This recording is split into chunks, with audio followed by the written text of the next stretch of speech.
actually. Yeah, I bought them. Oh, I So see. actually, I'm reconsidering that now All right. after seeing this Hello, one. I was internet. like, We're about to get started. Just give us a couple seconds here, and I'll tweet stuff out, and we'll be on our ways, making sure everything Better. works.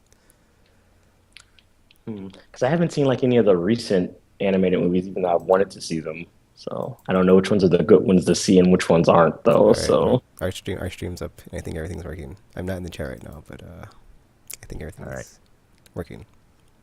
I'm ready. So is everybody ready? chat I was appears born. to be there. Alrighty Yep. then. Starting the podcast. Where's my timer? Okay, in 3, 2. Hello, everybody out there in the internet. Welcome to Aimless Babble Z, episode 261. I think. Let me double check. But Wow. until then, I'm taking Master, joined by. RPG Maniac 05. And Trioptical. All right, lucky guess. It is 261. So yeah, Woo! so much been playing. I don't know if we have a middle segment. I don't have any news covered this week. I bought a notebook though, and Wow. Yes, the first step has been achieved. We're ready it's for funny next because week. it's actually a graph paper notebook, but whatever. I can still write words in it, so and read them. Whatever. not- Make checkboxes really easily. I just wanted to. Like, that's not what that's for. Look how square this checkbox is. So yeah, so yeah, I guess we'll start off with the weekly what you've been playing or Destiny, talk. update. Yeah. So I think, for now, like, I know Tekken has 332s now. Oh my. RPG, what are you at? You have a I have 32 I have and a 232s 31? now. You have Titan 232s? today. Yeah. Are you driven to get your Hunter up to 32?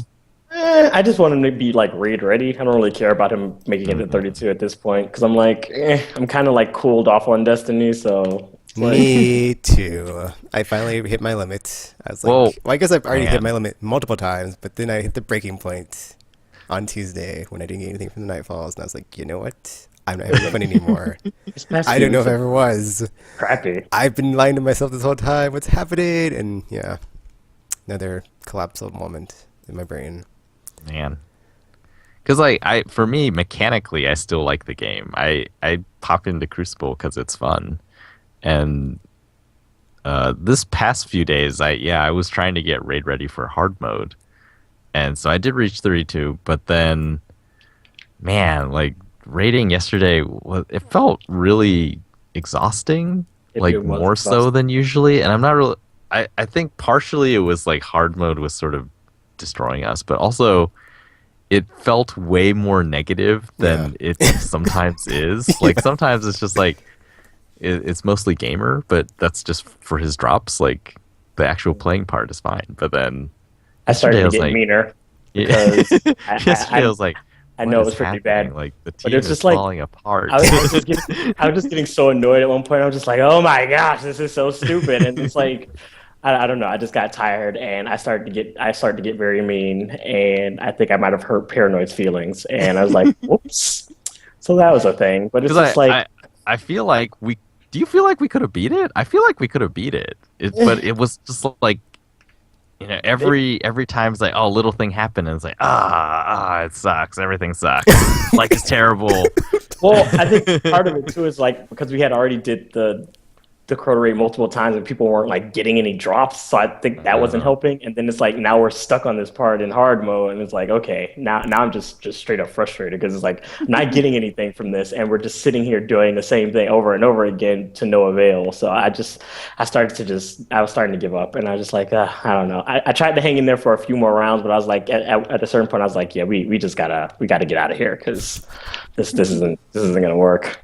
See, I think that's what it felt like happened. Because, like, skill-wise and the plan, like, strategy-wise, it seemed like, yeah, this should work. We should be able to do this.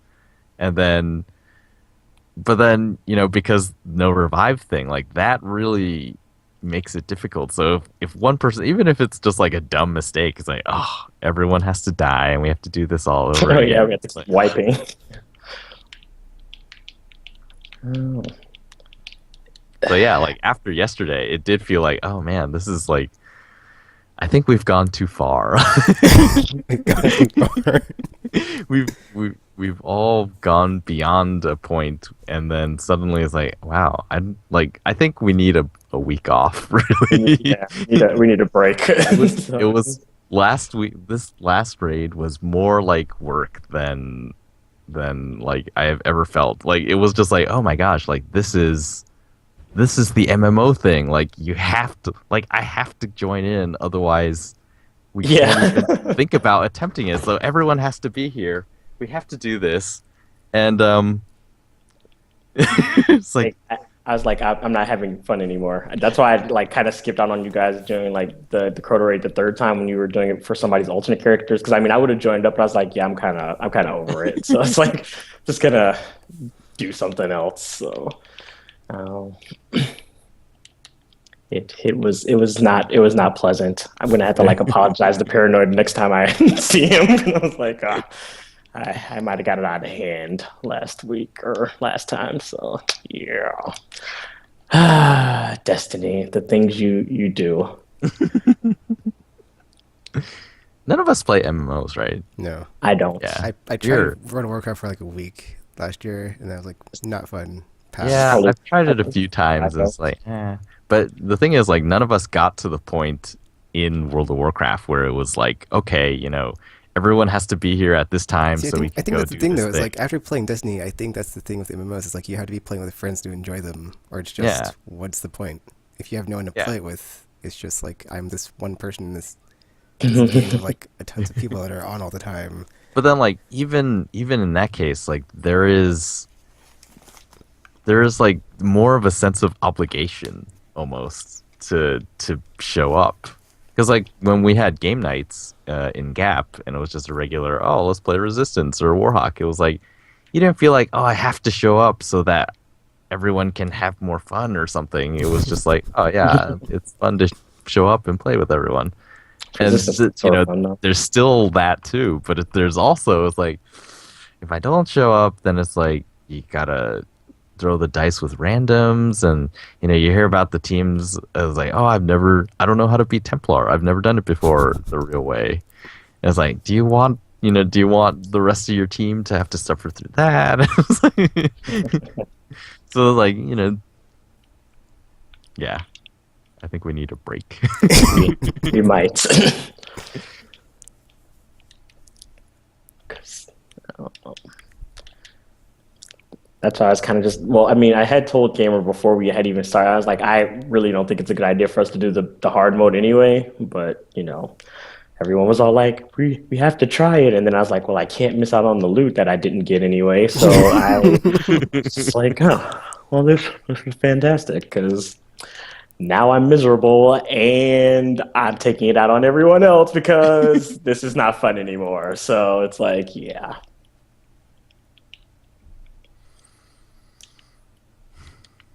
Tekken, So, Yeah, anything to add? We just sort of monopolized that. not really. It's nice to have a break. he's in full agreement. He knows. I was kind of like hitting my limit, and I was just like getting to do that. Well, I was probably already there, but whatever. It's like finally, I was like, yeah, the button was pushed, and it's like, yeah, I'm just gonna take a break. Got enough Because I on that. mean, you're at 32. Really, what is there? Unless you're really Well, on it's kind of getting funny. those It's like boots. it's turned into a point where it's like I'm hoping that the next expansion is just as bad as this one, so I can just jump ship and be like, I'm done with this game. So I don't know. We'll see what happens. Because I even said on my YouTube videos, I'm like, dude, I'm just playing this game weekly now because it's getting to me. I'm not getting anything out of it. I'm like scraping the bottom of the can. Like, there's something in there. There's something in there. There's nothing in there. Tekken, stop it. That's all the fun that they're gonna give you until there's more stuff. Yeah, because I think that period where I had like a bunch of games that came out, so I was only playing Destiny to like raid with you guys. I think that was like great for me because it's just like I was only playing on the weekly with you guys, and then I pretty much didn't play during the week. So I was just like, oh, this is not as frustrating as it could be if I'm always playing it. So, but now that I'm in this slight lull until February and March come, I'm like, it's like, oh, All this Destiny all the time. yeah, it's just like, oh, this is the worst. It's like, why would anyone make this game? So, I don't know. It's funny because I have Crucible Bounties, but I'm like, I'm not doing it until we get Flawless Raider. So it's not happening. I'm not about to just jump into this and be like, oh, Oh, this PvP in Crucible is so fun. No, it's not gonna happen. Go for yourself. Yeah, we're never gonna get flawless raider. We're Well, I mean, we're very you guys. close. You know, that's the thing. Like, it feels. This is the thing that it just. I think it messes me up a lot because I think about. It's like driving. I don't like driving, but part of it is because I'm sort of afraid that I will make a mistake. And that's how it is. Like when I play games like Gran Turismo, it's like, oh, you can be doing totally fine. You've gone, you know, what are the really long races called? Like you've gone tons of laps and you've done totally fine, no mistakes, and then suddenly you make a mistake and then you don't get that first place. And I was like, ah. And so in my mind, it's always like, yes, you can be totally focused and do everything perfectly, but you never know when the mistake is going to pop in. And yeah, I guess like that's what separates regular people from professionals. Like professionals don't panic in that way. They sort of have that confidence, and I guess driving is a bad example there because there are real consequences there. And like if you're, I don't know, say throwing a football, it's like, yeah, okay, so our team lost and we didn't make millions of dollars, but whatever. We'll do it again next year. Ah, But yeah, so that's sort of how I feel about the Flawless Raider trophy. Is like, yes, I feel like it is possible, but all factors have to line up. It's not just us. There are also external factors that will have to line up, and then we can get it. And then see the like, yeah, I don't like that part. Is like, this is what we can't control. Yeah. it's like if the game decides to get all glitchy and crazy, we have no power over that. So Oh it's like, yeah, I guess that's perfect for Destiny because there are things that we can't control there. I can be a little bit more relaxed then. It's like, yeah. 'Cause, oh man, that one time, I think we would have got it that time if I had just been like, oh, Tekken's not marked. He's just like detained in a weird glitch. yeah, So that's if true. we had continued, I think we would have beat died. it without dying. It's like, dang it. Yeah, because then he got all or Zaffro got all panicky because he's like, wait, I can't fix him, and it's like, no, don't try. So it's like, No, it was yeah, the time before that. It was like when he had cleansed all you guys, but I didn't run into the shield because I had sort of like I was just like I had zoned out. I was like, oh, it's glitched, so we're not gonna get it. oh right, But I think we could have got it that time actually. yeah, good job. And then it did it again to me this week. It's like, oh, I'm detained, but there's no That was bubble. weird. Yeah. Although Why doesn't it? Why? the game is intent on, I told you, it's like it's not happy unless we're all screwed It's like over. not giving you your warlock boots isn't good enough. Now we're just going to toy with you for fun. It's because you don't have the boots. It scans. It's like, hey, he doesn't have raid boots. What'd you do? Shard him or something? It's like, oh, let's punish him a little. Well, that can't be it because I've sharded all my multi-class gear, so that can't be a legitimate reason. So I guess a little bit into news then, since we don't have an actual news segment. There is an article out there talking about, like, Bungie has said how they're not going to repeat the mistakes of the expansion in the next expansion. Mm. And they're referring to things such as vendor armor sort of invalidating previous raid armor and like the whole upgrade system. And so Yeah, I saw that. I guess I'm more on board Destiny than you guys at this point because I like mechanically I still think it's really fun. Well, I still think it's fun mechanically. It's just, it's a waiting game of like, well, when's the new content? Because I've already played everything. Yeah, So but then I guess like yeah, it's also I just like need to the give the way game that we time now play. because it's like after the last expansion, it didn't take a long time to like go through everything. So now it's like, well, I guess I'll just. I mean, I'll always be playing it, so I can just come back to it and I have the digital copy. So I'm not gonna like need to find my disc. I can just go to the menu and be like, oh, what's in Destiny? Whatever. So 10-year plan. I'll just check in a couple every 6 months or 3 months. There'll be something new to do. Of course, I have to wait until I see the pricing tier on the expansions, but Yeah. Well, part of me thinks. So I actually thought of something that's sort of terrible. Uh-oh. Destiny 2. The reason that Destiny 2 may have to exist is because Destiny 1 is totally built on technology that had to also work on 360 and PS3. And so, things like why are there so few enemy types and they have to recycle all this stuff? It's like, well, it's because like those other systems have far less memory. And you have to be able to, unless you're going to load enemies mid-level, you can't have that many enemies if you don't have enough memories. Like the thing that I noticed with on PS3, just going into your inventory menu takes longer. And I think it's because it has to unload part of the level and load the menu, and then unload the menu and load back that part of the level when you go into the menu. Because it doesn't have as much memory. Well.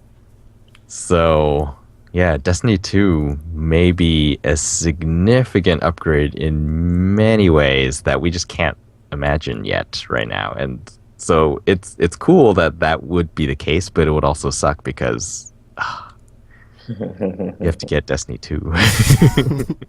Oh, I don't have to drop the call. I can wait for a price drop on that one. Time served, as RPG said. Man, I don't know. Yeah, there's lots of variables. If I don't know. Like by the time Destiny 2 actually comes out, Kingdom Hearts 3 might actually exist. Hanging in that hope there. Do you truly believe that? Hey, I gotta believe something. Tropical, gotta believe something at this point. It's like I have nothing left. Square Enix is kind of killing me right now, so it's like I don't know. I have to believe. There was a rumor. It was like, yeah, Kingdom Hearts 3, like confirmed report that it's gonna be ready holiday 2015, and I was like, oh man, RPG's gonna love this. That wasn't the case because I saw the reason why they were saying it was because the guy who voices was saying that he had finished up his voice recording and that it was supposed to be released this year, but then Square Enix was like quick on damage control. They're like, yeah, no, we didn't announce any release dates for that. How important do you think your voice is?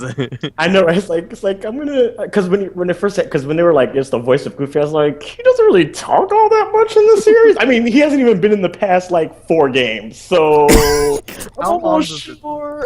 How long do you think it takes to make a game? Yeah, so I'm almost sure that doesn't mean the game is done. You might be done recording, but they aren't done. So maybe 7 weeks? I know, right? It's like, nah, that's not happening. So I was like, as soon as I saw like the title of the report, I was like, people can't possibly believe this game is actually coming out this year. They just said it was like in full development at E3. There's no way it's coming out this year because like the first Kingdom Hearts took 3 years alone. So it's like there's no way in hell that it's coming out already. So I was like, why would they even try to get my hopes up? Because I mean, I already knew it wasn't going to happen, but there's always that lingering hope thing. It's like, maybe they were developing it all this time. I know, it's like, maybe this whole time it was in development and they just trying to keep it under wraps. Maybe so. But then I was like, yeah, nah, that wasn't happening because Final Fantasy 15 still isn't out, and that and that was from the Kingdom Hearts team. So I don't know, it's not happening. So yeah.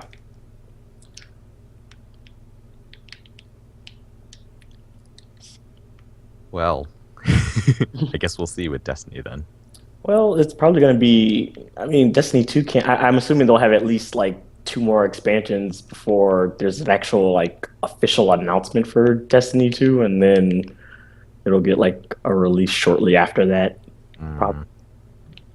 So I'm thinking maybe next E3 ish, or not next E3, but the E3 after the coming one. We will see.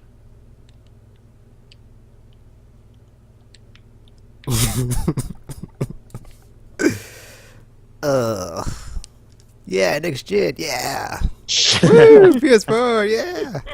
Sure, hey, the PS4 is perfectly fine. Don't blame anything on Destiny for that. I'm just saying, it's just been depending on what types of games you play and follow, it's kind of been a train lately. Assassin's Creed and broken Well, online stuff, Well, I Halo haven't Master Chief played Assassin's Collection, Creed. So. those are. all the stuff that happened last year, stuff getting delayed. Well, I didn't play half the stuff that got delayed anyway, so I was okay. I still got the games I wanted, so. It's sort of crazy, right? Like, I think something happened in the mind of publishers last year where they realized, hey, we will make more money if we make the game better instead of just shipping it out all willy-nilly and hoping people that won't notice that it's not that great. And, like, obviously some games probably couldn't because of contractual obligations. I'm pretty sure Assassin's Creed was one of those. I don't understand why Drive Club came out, actually. It might be, well, the stigma of, like, being delayed over and over again, and they got delayed Yeah. pretty long already for the first delay.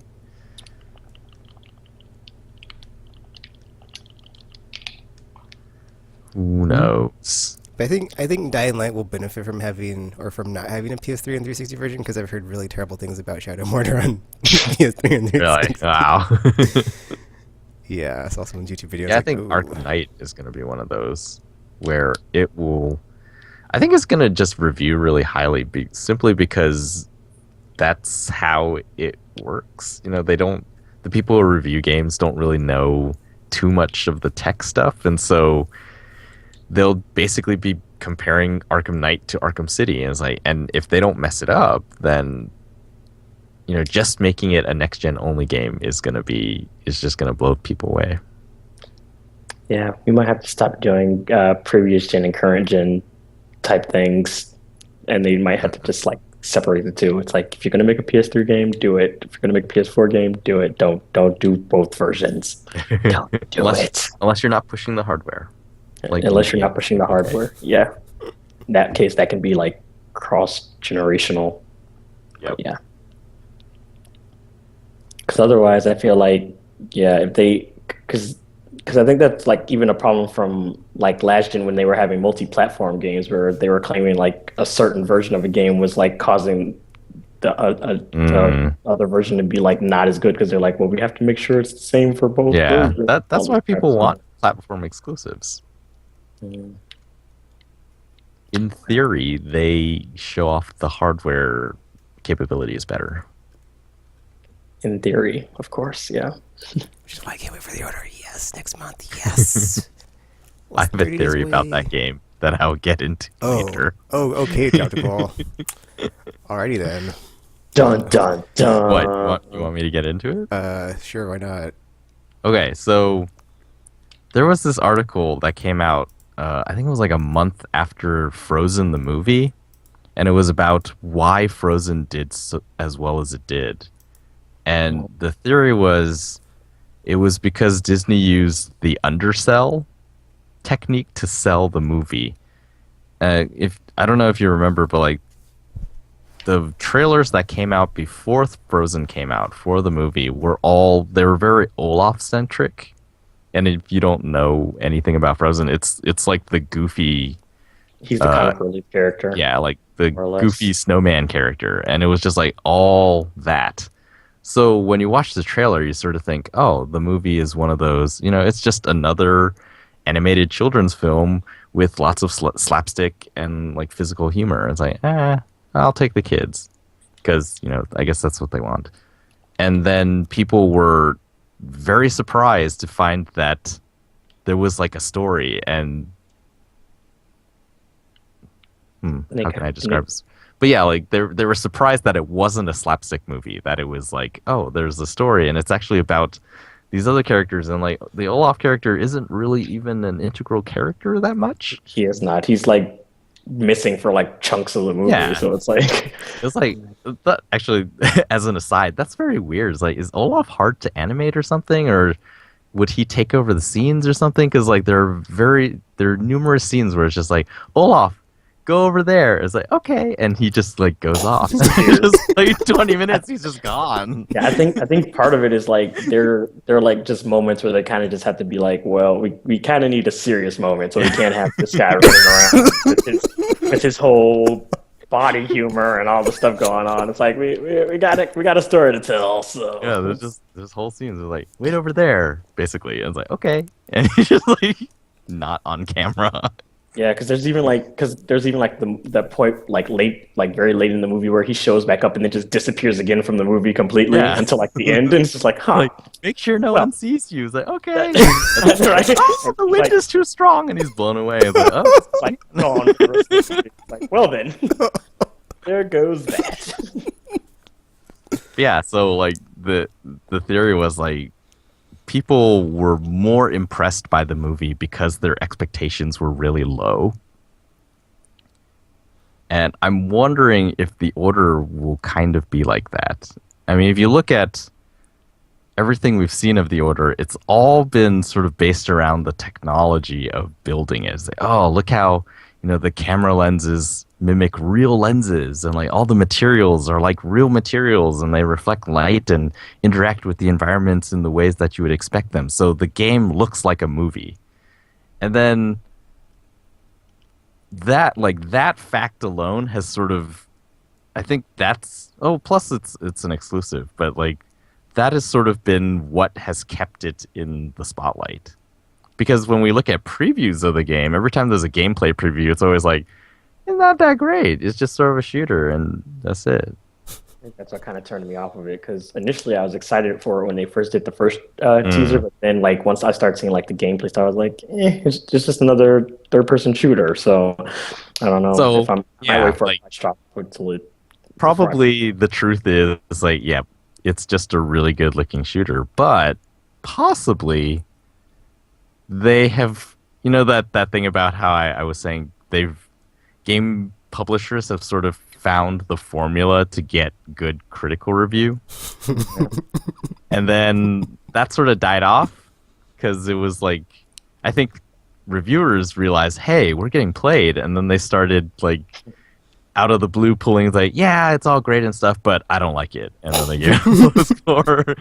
And I was like, this is perhaps the new way of doing it, where it's like set expectations low, because that's all it is. Like, these people aren't experts on games or anything. They just happen to play a lot of them, and we're lucky enough to know how to write and become game reviewers. And so it's all about personal opinion. And it's like, okay, so we're just gonna set the bar really low here, and then when they get it, it'll be like, oh my gosh, like this is way more than the demos showed me. I was totally wrong, and here's your high score. Or it doesn't do the thing that Destiny does, where it's like or other games where it just like hypes you up, and you're like, you have this thing in your head of like the idea of what the game is, but then you get it and you play it. It's not what you had in your head. And it's like, this is not what I wanted, or this is a disappointment compared to what I thought you were promising me. And then it's just like, oh, like this is the opposite of every game that we've seen so far, where every game was like, oh my gosh, it's gonna be amazing. It has all this stuff, and there's this thing, and multiplayer, and blah blah blah blah blah. And then it was like, well, why is the universe so small? Like, how come there's only 3-4 planets? And I was like, that's weird.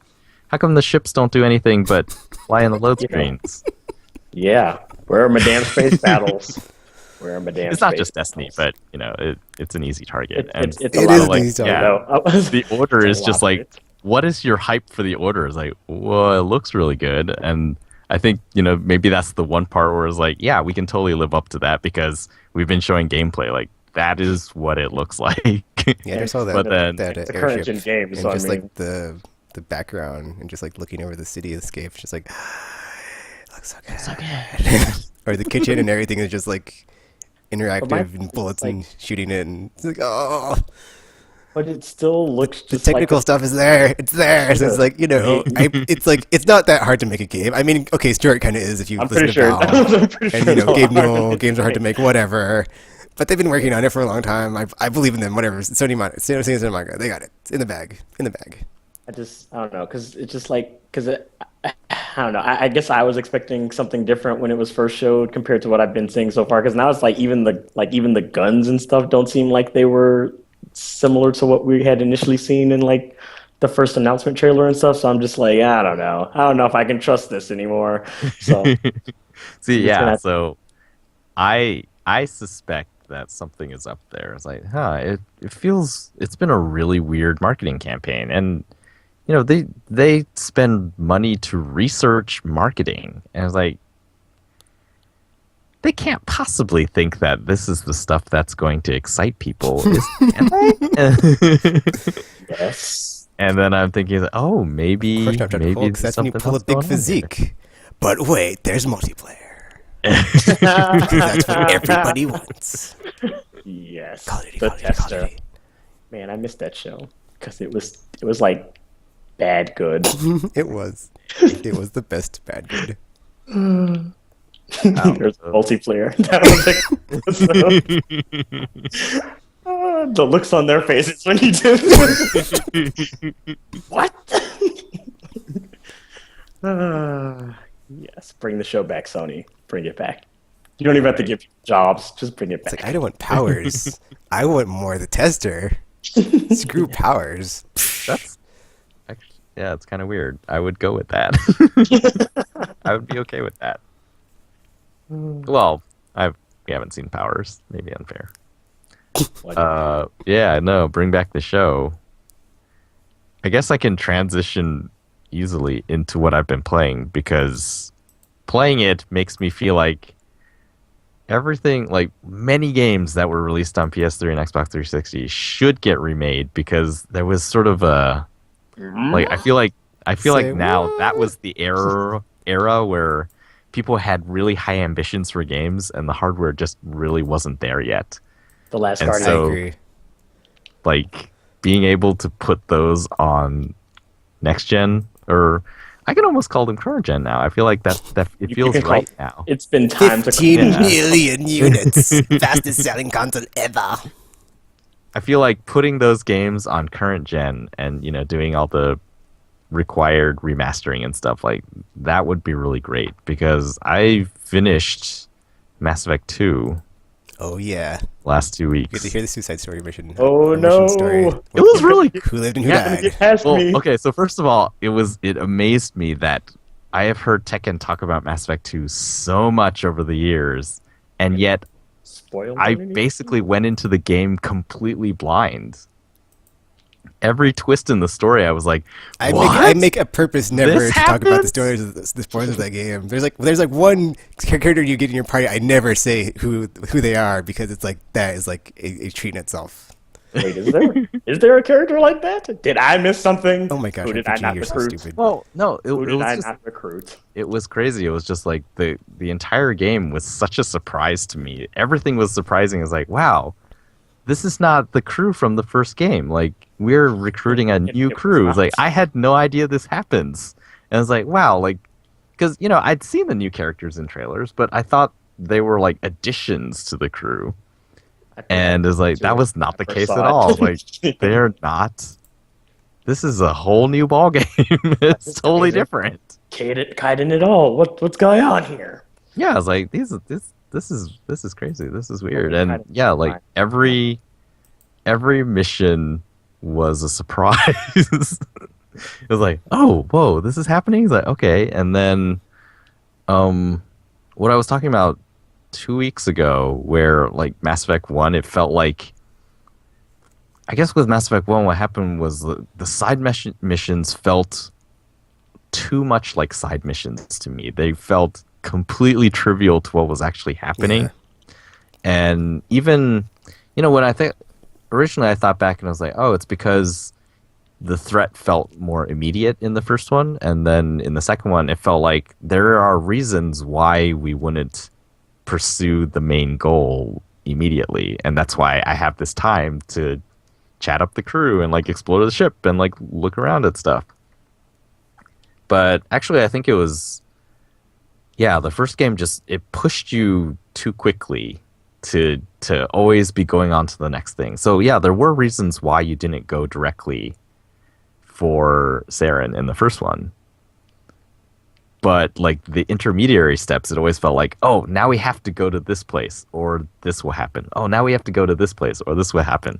So when people bring their stupid requests to me that I made them tell me, I felt like I don't care about your problem. I have to go do this thing right now.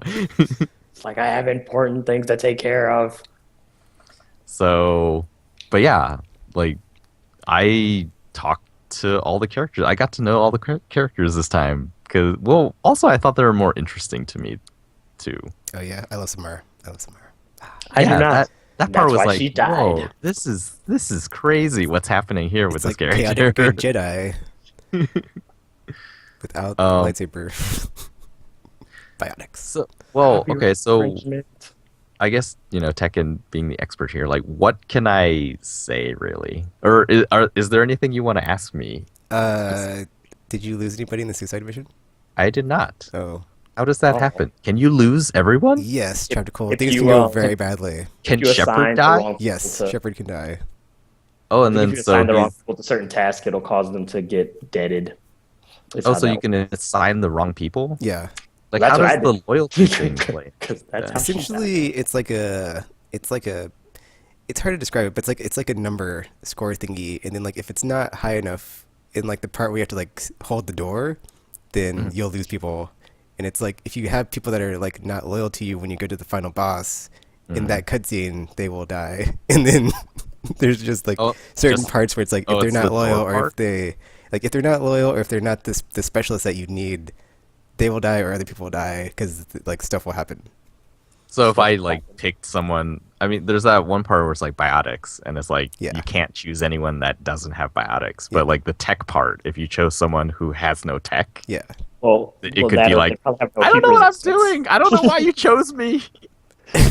No, It's like I'm And panicking. essentially they'll get to the part where they're like the door's closing, but it won't close fast enough, and mm, sometimes they get shot in the face, which is what happened to me the and first then time. Oh my! I was like, no, Thane, why? so like the Not the Thane.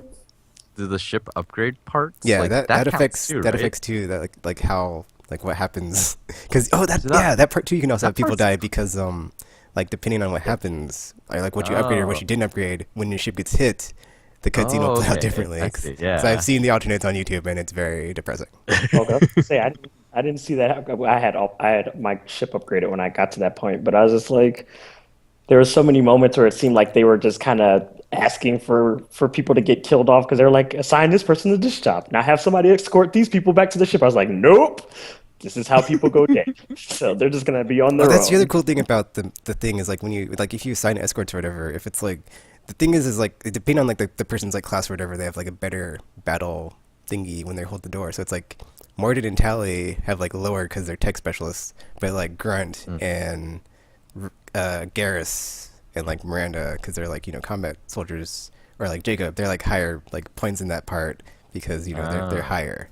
Or, like Tyler okay. didn't even Jack try. is like lower. I think she's a biotic, but like it's like it's like a weighted number, but you can't see it unless you like look now because people have done run all the numbers or whatever. But Mm. like it's pretty cool how they like do all that stuff. Like if you if you do the wrong thing, things can go badly. Who did you choose for your to do your biotic shield anyway? You're asking me, Both of Samara. you. Oh, I chose Samara or Huh. Jack. Actually, Interesting. I'm interested about that part. Like, Because would I the shield chose. be smaller if it was a different Well, there's character? only two people that can do it. It's only two people I can do it. I'm not gonna say who it is. Wait, Wait, is really? it only two It's people? Are you sure? Even though I can oh, honestly. so it results in failure in the other Yeah. ones then? Oh, okay, Oh, well, I guess it's good thing I that's didn't choose interesting. that then. It's like, well, that would have been awkward. The Well, other no, people are like, 'cause I can do it too. Yeah, me too. It's like, what? Why are you saying that, huh? So it's a funny part because like You just that want to that die, or cutscene. you're just trying to show off or something? That's It's like, sure. no, He's wait, like, I can't do it. I got something to prove. Oh wait, this turned out a So lot worse than that's why I really like the Suicide Mission. It's like there's like that's like the one part where it's like everything you pick in the like the dialogue will of like okay you want to go through the fence you can go through the fence. It's like no don't do it man. Because my thing is, well, I chose Jack because I mean, from my understanding, like in the story, they were talking about how she's like has all this raw biotic power because of like the experience with her. So I assumed she'd be like the best for the job. But like during the cutscene where she was like holding the shield, it seems like she was struggling, and I was like, wait a minute, did I choose Well, wrong? Is I she? Well, yeah, Are but we like all well, gonna they have to die? hold it for such a long time RPG. yeah. Yeah, but that's what I'm saying. That's why I chose her though, because I figured like they said she had Uh, so much raw power. I figured she'd be okay. But it's like when she started to like struggle, I was like, ah, crap, are we all gonna die now? Because like, did I make the wrong decision? So I was like, I yeah, thought it was that like more of an experience thing. It was like, because, no matter what, she is human-ish, so she's Human-ish. younger. Like, Something. regardless of her age, she is most definitely younger. See, that's the other cool She, part is like how it would have I like look different cool. squad mates would be like for or against each other, and like you'd have to balance. How do I Mm. smooth things over so that we can all be cool going into the suicide mission? Because I can also F things up if you don't, like, if you either side with one person or like don't side with someone, or they're not all loyal going in. It's just like, ugh, drama. Oh. Did you send somebody to escort back with them, or you? Because Yeah. I left them on their own because I was worried that I was like I was gonna need everybody, so I was like, yeah, Oh, about RPG, you're terrible. that. You're terrible. Well, I mean, I didn't. It was a suicide mission tech. I didn't know which part was gonna get someone killed and which wasn't. So So, I was so like, the unarmed civilians can just walk back to the ship in I mean, complete it safety. was like We two killed everyone people. on the way. They'll be I fine. just that's what I said. I was like, well, we technically killed everybody, didn't we? So they should be okay in It's theory. a base. They They were have not. reinforcements. So Actually, it's like so they were not okay. So that wow, did not end that's well. Yeah, I was like, oh well, guess I screwed that up. But they weren't my squad mates anyway, so it's totally cool. Everyone else is still alive at this point, so we're okay. We're okay, guys. But man, it was really crazy because I've heard you guys mention Suicide Mission and how like this because I think the first time was like Gamer was talking to Tekken about it and they're at very cryptically is like who did you pick for this thing and who did you pick for this thing? It's like oh that happens oh and it's like I in my mind I sort of imagined it was going to be something like the end of Final Fantasy VI where it's like you have the different parties and they have to go to different places, Yeah, no. but it wasn't so much like that and it was like oh this is less stressful than I thought it would be. I thought it was gonna be like, oh, now we have to fight for our lives here and hold this position, and then Like it's like, oh, maybe Metagel doesn't work here, and it's like, oh no, they died in my squad. It's like, but it was like, oh, it's about the choices, like more RPG style, deciding who lives and who dies, sort of. yeah, I think it kind of flowed better though, and it's like you didn't really know how, or what decision you could make that would cause somebody to get killed or what wasn't. So it's kind of just like, well, I'm kind of just going on my gut or based on like story stuff. Is Yeah, like that's the other maybe they thing should is do Yeah. like this. that's the part where like interacting Uh, with your crew and your squad is like after knowing everybody like what they're good at and like what they should do. So it's like this, so it pays yeah, off. this is why I thought Jack was okay, and she was all struggling. I was like, wait, you lied to me. You're supposed to be some kind of super biotic. What is happening? So I got panicky. And like I'm not gonna say who it is, but they also put like red herrings in like when like Shepard's like okay I need this person and like someone will be like I'll go I could be great for that and it's like I don't know about that or like you have two people that or when you're like okay I need someone to lead fire team B while I lead fire team A and then it's like Yeah. I'll lead and then someone's like oh no you don't and it's like oh who do I pick? Actually, if you think back, like it is always the same person giving the bad advice. It is Because the second time on the biotic one, they're like, well, technically any biotic could do it. no, this seems like a bad idea. Because like yes, some of us might have. I mean, hell, I was a biotic. If that was the case, I could have did it. But it's like that is not the case. Well, I'll do it then. Shepard, Guys, you hold it. over me. Like so, yeah. That you can't. It's like so. Yeah, I think that was kind of one of the things that I really liked about the second one over the first one because it's like the side quests actually made more sense because the loyalty missions was like you interacting with them and learning more Yeah. about them. And so it like when it came down to it, it's like well, it's you know these people, so it's like well you should know who's good at for doing this, or maybe you don't know well because you weren't paying enough attention, Well, that was or another maybe you thing, like- intentionally tried to get somebody killed because they threatened you and they deserved it. So she knows what she Were did. there loyalty missions in the first one? No. No, there were not. Were there side missions related to your party members No, though? it's all dialogue Oh, really? and like Kind- just There were like elevator a couple, but discussion. they were mostly like oh, actually, the yeah, same there are quite a things, few. like Because Tally has one, Rex Garrus has has one, one, too. Rex has one. I got Yeah. I got his armor thing, but it's like it wasn't done in like the same way. They were Yeah. kind of like the So same. if Yeah. you they were talk to kinda them like- enough, it'll trigger, Yeah. or if you just find it randomly, it'll trigger it. So. Yeah, see that was the thing that because I don't think I played any of those because it was like it was out of my way and like I had to do this other stuff and so I didn't even talk to them that much. But in this one, what's her name? Kelly. next to you. Like, she tells you things, and it's like, oh, like, they want to speak to me. It's not me, like, prying away. It's like, come on, tell me everything Tell me about your you. secrets. Come on, I want to know about you. Oh, mission? Okay, we'll go do that. We'll go do that. I want to help you. Come on, we're buds. Let's do this. Like, that just seemed really weird, especially, like, I don't know, the atmosphere of alliance ships. Like, is that what the commander would be doing? Yes. But like, this is like Cerberus ships. Like, oh, it is. You know, this is, we don't have the same sort of regulations and stuff. It's like, whatever. I'm down with that. Let's do this. And so, yeah, like, all of those flowed in more naturally, and they did feel significant. And at one point, I forget, like, someone, I think it's the consort from the Citadel. She sends you a message and Oh says, yeah, that's the other cool part is you get messages from people in the first game that you helped. Yeah. And they're like, blah blah blah, Shepard, and I'm like, oh. but she's man. like, yeah, you should.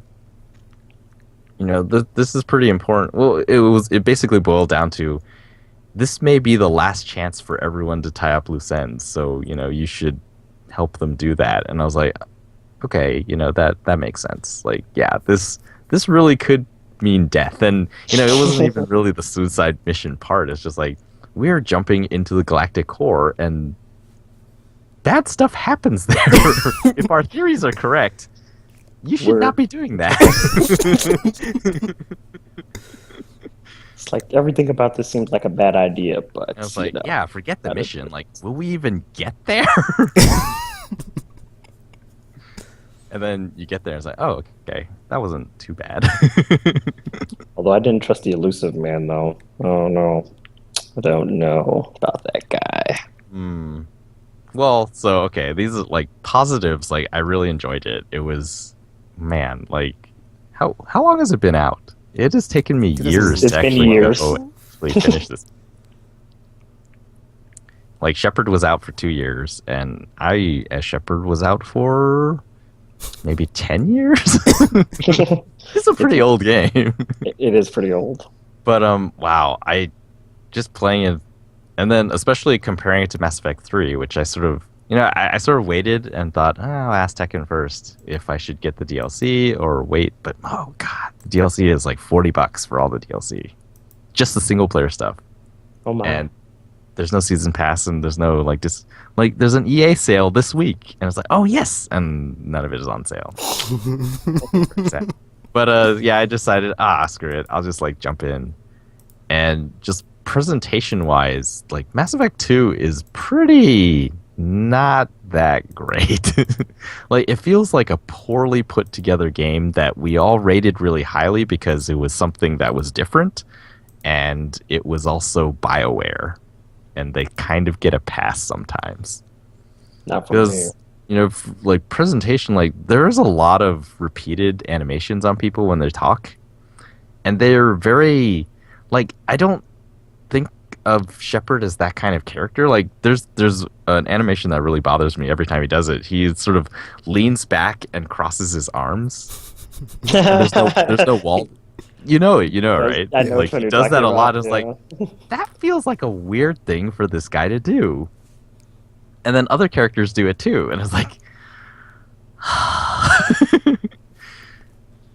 there's a lot of presentation parts where it feels like they don't really know how to frame things, and body language stuff. They just totally ignored all that. We're just gonna have this conversation system, and this will be the part, and maybe people won't notice how poorly put together the game is. Yeah, there's this like one word part where in a side mission when you're going to get Tally, I think, and like you're under fire and you're talking, but if you don't pick any dialogue choices, you can just sit there and like watch the bullets fly, and like nobody reacts to it because they're just supposed to be like having a conversation. But if you don't pick anything, they just sit there and look at each other and it's really weird. I've actually done that like a lot because there have been times in Mass Effect 2 when I had to like actually go do something in the middle of my playstyle, and I was like, I just leave it. I was like, wait, is this gonna pick something for me if I just leave it? But then it didn't, and I was like, well then, this is it's a very odd, thing to do because it's like, well, Yeah. we're in the middle of a firefight and no one seems to care because we're still stuck on my dialogue choice. So Yeah, there were lots of parts like that. It's like, oh man, if they had made this game on something with more memory and just like if it was like PC exclusive and there's like screw the consoles, then I think there would have been more animations and if well, it's hard to say like if anyone was even thinking about that when they made the game. Because some other parts of the game remind me of Gears of War, which was beyond being Gears of War, it was also the tech demo to show off what Unreal Engine 3 can do for you. And obviously, Mass Effect is built on Unreal Engine 3, and there are parts where it's like, a similar situation occurred in Gears of War. And it's like, why would it be in Mass Effect as well? It's like, well, because the tech can do that, and so it's something that we can do very easily as well. And just have a similar type scenario happening in here. I can't remember any for Mass Effect 2 right now, but like Mass Effect 3 has... Is that right? Mass Effect 2. What? Well, anyway, yeah. Maybe I can find examples if I go back and look. Wait, So I is wish Mass there was a Effect 2 on remaster. the That would be great. PS3? What was that? Said Mass Effect 2 is on the PS3? Yeah. Yeah. Why did I only get 3 then? Oh, right, because I didn't want to play through all 3 of them again. That's what it was. Yeah. Oh, speaking of that, they have the comic. You can buy the comic part for Mass Effect 3, which lets you make all your decisions from 1 and 2. And Oh, then really? The 3, yeah. Well, not all of them, just like the main stuff. Yeah, the main ones. I wish I would have known that before I started 3. Well, they didn't Now- have it when it came out. It came out after the fact. Ah. I'm not too far in 3 anyway. I could probably just start over and be okay. How much is it like on the store? Or Yeah, it costs money, sadly. But like how it's much not... though? I think it's like $4? Oh, I think I had that much left in my wallet anyway. That's probably convenient. Because then I can this actually way, you can just go to that instead of having to play through the first 2 games to be like, who do I want to romance this time? Or who do Yeah. I want to save or not save this time? Oh, am I allowed to choose who doesn't get saved too? Not as explicitly. It's kind of like not as like, Because I still want that one person super dead. detailed. I just, but I want everyone I else. think you it's like a care nuclear how? option where it's like, do you want to get prepared before the mission or just be like, whatever, let's go, and then bad things happen. I don't care how she I'm pretty sure dies. Gamer has I a just video of it on his YouTube thingy not when he went through be it. alive in my game. Oh, so yeah, there are parts that are... I want to see what would have happened in different situations. Like, when you go to Tachanka, there is a guy there who, on my PC playthrough, would not be there. And it's like, so what would that be like? Oh. Do you know what I'm talking about? Oh yeah. Yeah, I'm like, I have no idea what that would be like. Because he seems pretty integral in this setting. And if he wasn't here, like, would they even be doing this? That's cryptic for you. I know, right? I was like, I don't even know what he's talking about. When you use the spacey names of places and pronouns, and yeah, it can get pretty cryptic. Yeah, I guess the romance part was still sort of weird. Oh, Like- they didn't give me a romance option because I did Jack as soon as she got on board, so I didn't get the opportunity. Well, I didn't, and it wasn't even intentional. It was I was talking. I went down to her room, I guess it was, because she's hanging out in next to the all Her the hidey pipes. hole. yeah. She's hangs out in a very random Call it place. her hidey hole. Yeah, it's It's like I under was like, the engine. yeah, it's what are you doing here? We have rooms on board. But yeah, it was we were there, and then I guess I chose the option thinking okay, let's just go ahead and get it out of the way or whatever, because we were just joking around, and she's but then she's hops on Shepard. I'm oh my god, wait a second, what's going on here? It's it's too early in the game for this. So so they didn't give me an option to romance anybody after that, and I was that's weird. because she didn't even like want to talk to me or that much after the fact. I was like, hey, we kind of just like rolled around on these pipes and everything, and now you just like give me the cold shoulder. Like what the hell, Jack? What the hell? Well, Kelly did mention something about that, so maybe. But yeah, well, I guess it was better than the first game. The first game, it didn't even feel like it was leading to that on my PC playthrough, and then like Ashley threw down the ultimatum, and I was like, The when they both what burst is? in, like you need to make a choice or something like Yeah, this. I was 'Cause like, that what is kind of felt like happening? come out of Like, nowhere. this Because I makes was no like, sense. Like, I'm like, we're in the middle of like saving was the it world something here. I said? She's like, it's either her or me. I can't stand her anymore. It's like, well, Ashley, you're racist. You kind of can't stand a lot of people. So it's like, come on now. So Yeah, it's like, so that was really strange. But then in the second one, it was also like you would get into dialogue trees that would suddenly take a turn, and it was like, and is then you're that what having I? sex under an engine. Yeah, I was like, is that what I meant? Luckily, like this time, it was like I had the option to say, oh, sorry, like that's not what I meant. And then it Oh. gave me renegade points. I was like, why is that renegade? Like because I want to get to know you better. That's a bad thing. What is this? In the future, that's how this works. Like, oh man, the line is so awkward. She's talking about, I was like, oh yeah, I'm like basically manufactured, and he's like, I can't admire your body. I was like, I did not get that from the few minutes of dialogue tree. And then she's like, oh yeah, you want more? I was like, no, that's not what I meant. And renegade. I was like, why is that renegade? Maybe you hurt her feelings or something. She's like, oh, I was hoping he really did I want to. have problems with the Renegade Paragon system too. That's it's very random sometimes. It's like, oh, this is really Renegade. It's like, but I mean, that if I hadn't done that, we were gonna kill them anyway. In this instance, we kill them in a cutscene. In this instance, talks are gonna break down. It's gonna happen, and then we're gonna kill them in a gameplay segment. It's like, so. Like, why is it renegade if I kill him now and get it out the way? And Well, one is like self-defense kind of, and the other one's more like, yeah, I'm just gonna start murdering people because what to do.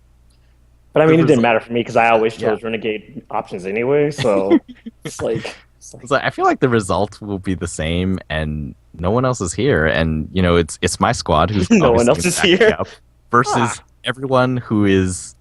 The guy I just killed and everyone else who is about to die. So, like... well, that is not a way to live your life, Tropical. That is still illegal. Just because no one knows you did it. I guess saying it out loud, okay. That does sort of make sense. Yeah. It's like that's kind of why it's renegade. There was one is like he's standing on top of something flammable or like near flammable, and then it gives the option as like, oh, I'm just gonna shoot it now, mid conversation. I was like, I mean, we are here to kill them all, so this isn't. And then it's like renegade. It's like, that's debatable. Paragons don't interrupt. They listen and then they murder.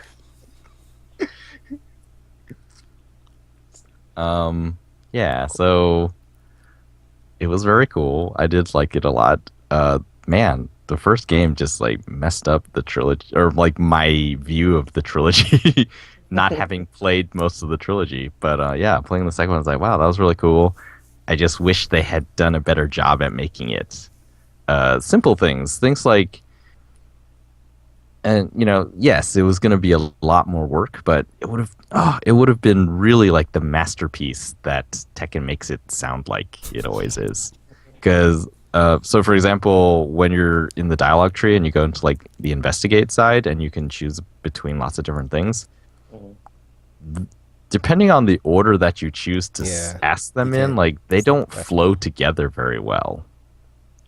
I noticed that something similar about Dragon Age 2 that does that, because it's like the same way, and well, I mean it's made by the same company, but it's like they have the same, like their dialogue choices are kind of the same way, where it's like you'll ask something and then you'll go on to something else, and it's like kind of just seems like the conversation is going all over the place. Maybe they should have an option to where it's like you investigate and then you just say like tell me everything and it just like flows in order. Yeah, they could do that, or like a even more labor intensive way would just be record because you don't have to change the dialogue really. You just have I mean, slight changes, but then for the most part, you could record different dialogue for each one depending on which order that they're asked in. Hmm. Like it would be more work, but like programming wise, it wouldn't be that much. Recording wise, it would be like triple the amount of work. So okay, that Yeah, That might in be the a lot more best workshop to cases, like triple the because amount of money and time. you have to pay your actors. So still. It would have made it much better, and was like that. Yeah, then it would be like oh, and fix all the presentation stuff. Then it would be the masterpiece. Because like Mass Effect 3, so I'm only like 2 hours into the game, and man, it starts off really fast. Like there Yeah. is no break for the first yeah, I two noticed hours, that essentially. because when I started, I made my character and started, and then all of a sudden it's like we're getting attacked by dropships and stuff. I'm like, wait a minute, this is not how the last one, or well, I mean, I guess the last one kind of started out a little actiony too, but still, it just It like wasn't. It kind of wasn't just throws you quite in in there. that fashion. Yeah, yeah, just kind of like throws you in there. I'm like, wait, what's going on here? And I mean, I kind of the only reason why I actually stopped playing Mass Effect 3 is because I didn't have my choices, and I kind of felt like the game wouldn't be the same because of it. Because I'm like, well, it's like it's gonna be missing the me inside of it. So it's like Yeah. I don't know if I can play it without it. But now that I know this comic thing exists, I can probably do that. Oh no, it's a race to beat RPG. He's I'm probably about to say it's all. That's probably PG. I'm slow. But yeah, wow. It starts off with a bang, and first of all, like going back to back, Mass Effect 3 looks so much better than Mass Effect 2. Like graphically, like wow, was it that many years apart? It looks fantastic compared to the second one, I mean, I and guess I once you've think been the working first on one something, too. Like the first and second one look pretty similar. The third one looks like a totally different, like all the technology is different. And you guys like, wait, it says that we haven't been to the Citadel in 6 months. Like they moved all the offices somewhere else and changed all the yes, lighting. science. It's like everyone got new hairdos and like It's like it's the future. We can do that stuff on the fly now. I guess that's true. Man, it just yeah, they're well, so the thing with me, Resident Evil 4, I haven't finished. Why? That game. Because I started playing it and it sort of felt like, it was going to be a big time investment. I would have to play who knows, like hours and hours straight to get through. And then at one point I did hit the end of a mission. I was like, "Oh my gosh, this game has missions?" So I can play chunk like that, and like that's how I got through Mass Effect 2. I was like, "Oh, it's not like Mass Effect 1. There are breaks." And like in the context of the game, it's supposed to be like the report sent to the elusive man, and so there's like a report. It's like, oh, it's like the Yeah, the game is missions broken at up. the It's like, end. oh, that's great. Like, so that worked really well for me. Just do a few of them a day, and then finally it's like, oh yeah, I finished it. Um, Mass Effect 3 so far is like there isn't that anymore, and so I was planning to play just a little of the beginning to get it started, and then it was just 2 hours. Like there was no breaks. Like yeah, really, not even in the story there wasn't really any breaks. Like stuff It's was like just constantly happening. Oh, now we have to go to do this I thing. It's know. like oh my gosh, like everything is falling apart. It's time to go to this place. Otherwise, we're all gonna die. Like go there now. Go there now. It's like this is how you. Yeah, I know. Right? The tutorial for it. It's just like, huh. This is very huh. It Yeah. was like wow, the pace, and then like the gameplay is totally different. Again, It is it is because way I more shootery than and I played the multiplayer, but I thought, multiplayer, of course it has to be shootery, but the single player is shootery too. multiplayer is kind of fun though. I mean, I have played that with like Gamer and Tekken, but Yeah, I actually played that quite a bit back when it first came out. I think I like the whole class breakdown and stuff that they have because it's like you have so many different classes and stuff. Even like within the same class, there's like so many different play styles for them. So it's like, huh, this feels different. We're playing for different characters. So So I've been playing Infiltrator. Is that okay? It's fine, Tropical. I mean, you could play whatever. You could play whatever one you No, want. no, It's not no. gonna, I said I played Soldier before, and Tekken was like, eh. probably just doesn't like playing as a soldier. I'm just saying, the soldiers have nothing unique about them. They're just the charge in and shoot stuff class. See? Because I mean, I've played with like different classes. Like I even played as like whatever that Volus is guy, and I was like, okay, this is terrible, but I mean, it's Bolus. different. They are basically So it's like, they're the best thing about Mass Effect 3 multiplayer is playing as a Volus. 'cause I mean, as you unlock some of his perks, it's like, oh, okay, he's a bit easier to play with. But the whole, I think he has like invisibility or like traps or some stuff, whichever class I was playing with the Volus, and I was like, huh, this is weird. Probably engineer. Yeah, probably because I was like that because I was like his play style is like way different from what I was doing before. It's like completely different. So it's kind of like I liked how they like the classes are like very different from each other, and you can kind of get that play style to match however you want to play instead of just all being the same thing just with different weapons. With some other games that are like that with their multiplayer. So yeah.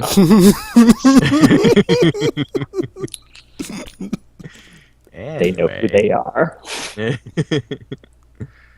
um. Oh, I guess that brings up in my mind.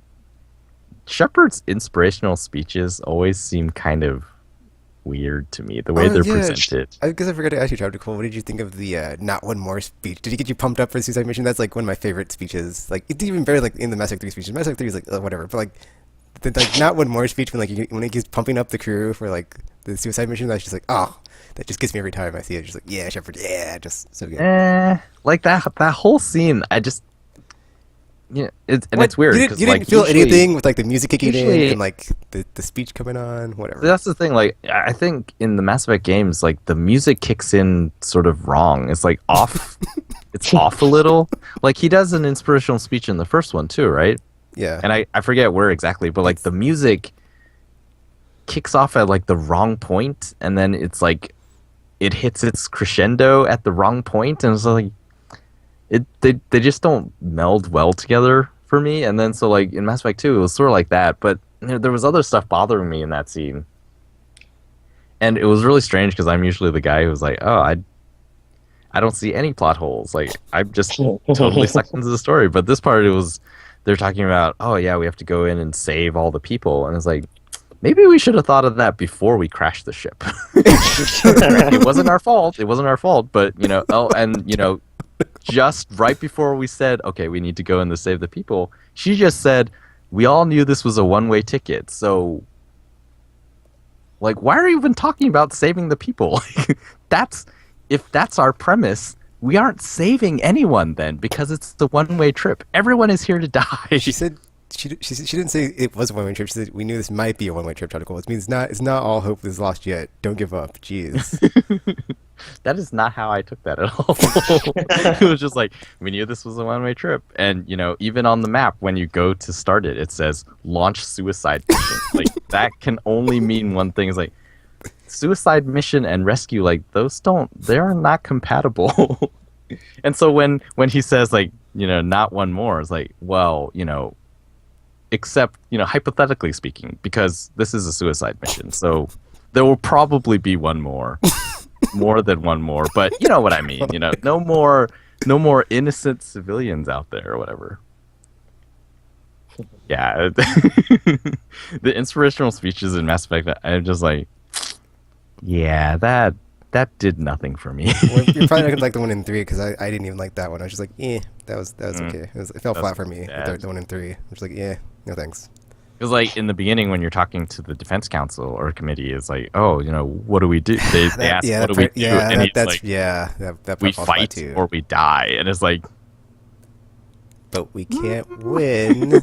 That's not a plan. That's not how that works against these things. Way to go, Shepard. You look stupid. It's like, yes, I agree that we should strive not to die, but that is not a plan. That is a sentiment. It's like, I didn't go into this planning on dying, so I mean, it's like... And then, when they go off and they actually talk to the council, like, that whole conversation is... actually, I really understood, like, from the council's point of view, it's like, oh, that makes a lot of sense, because... Yeah, like in that scene, I was totally on the side of the council. Where it's like, it makes no sense for everyone to go and charge and rescue Earth right this instant because they're coming from everywhere.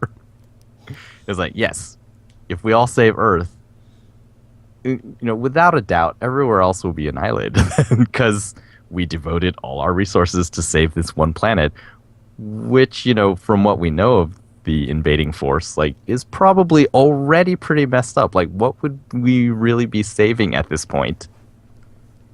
What they should have done, like, the plan should have been, we run. Like, we're not ready for this. Like, everyone knows that. We should just get everyone out of here and try to get ready.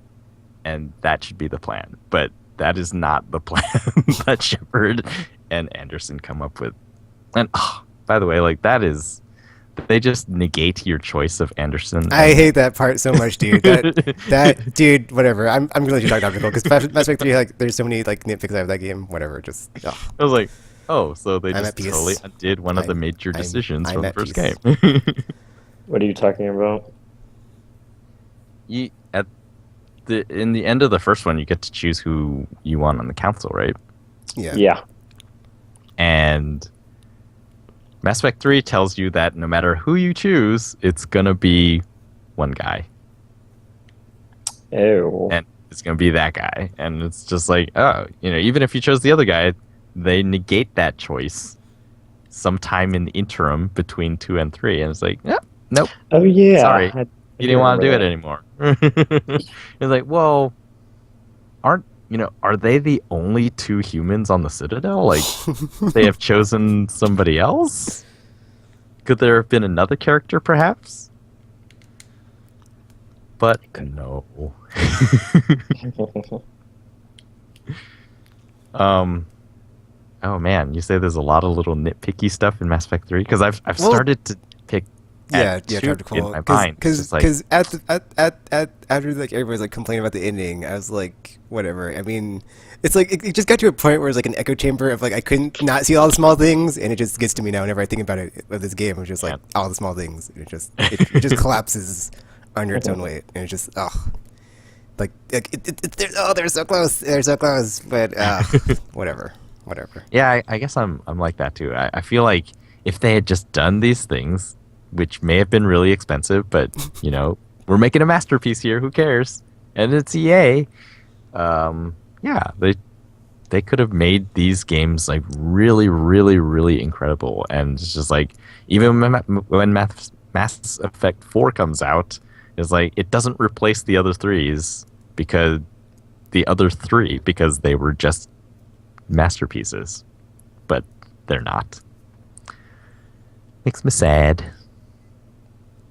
Yeah, so I don't know when I'll finish 3, but so are there no mission breaks Yeah, there's breaks. in Mass Effect 3? You just haven't got there yet. Okay. And you won't. Well then. It's like progressing. It's sort of like Final Fantasy 13 to me right now. It's like, yeah, you got to explore on your own pace and all that stuff in the first 2 games, but we're going to do all the deciding now until it gets open. In 3.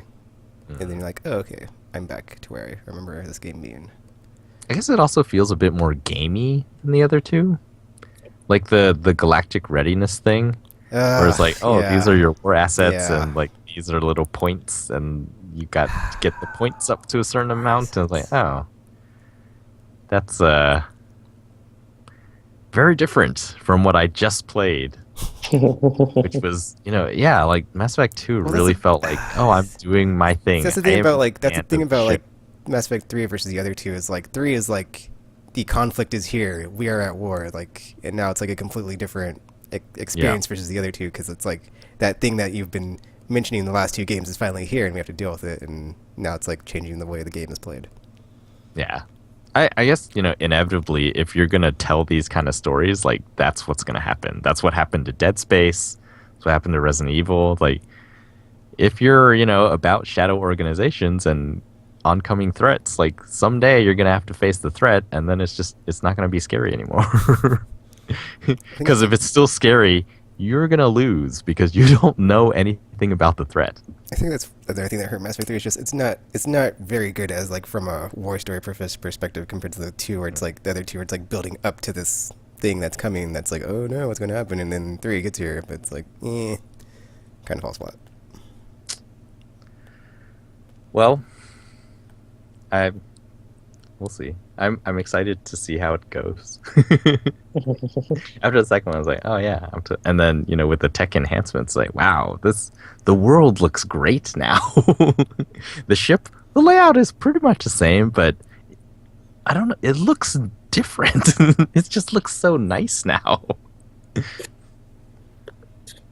Yeah. Yeah, it's weird. Like I've been on 3 already. games, you're on the same ship, but it's completely different in all 3. Yeah.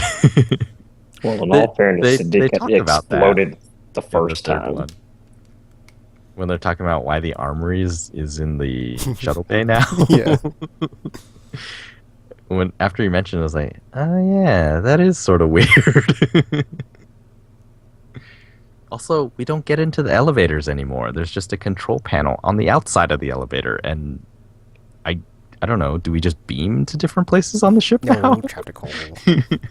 Yes. Science.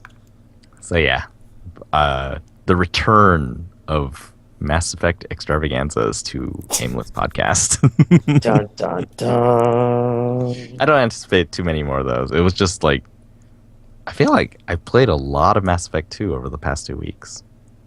I must have, because I finished it, and it was like 40 hours.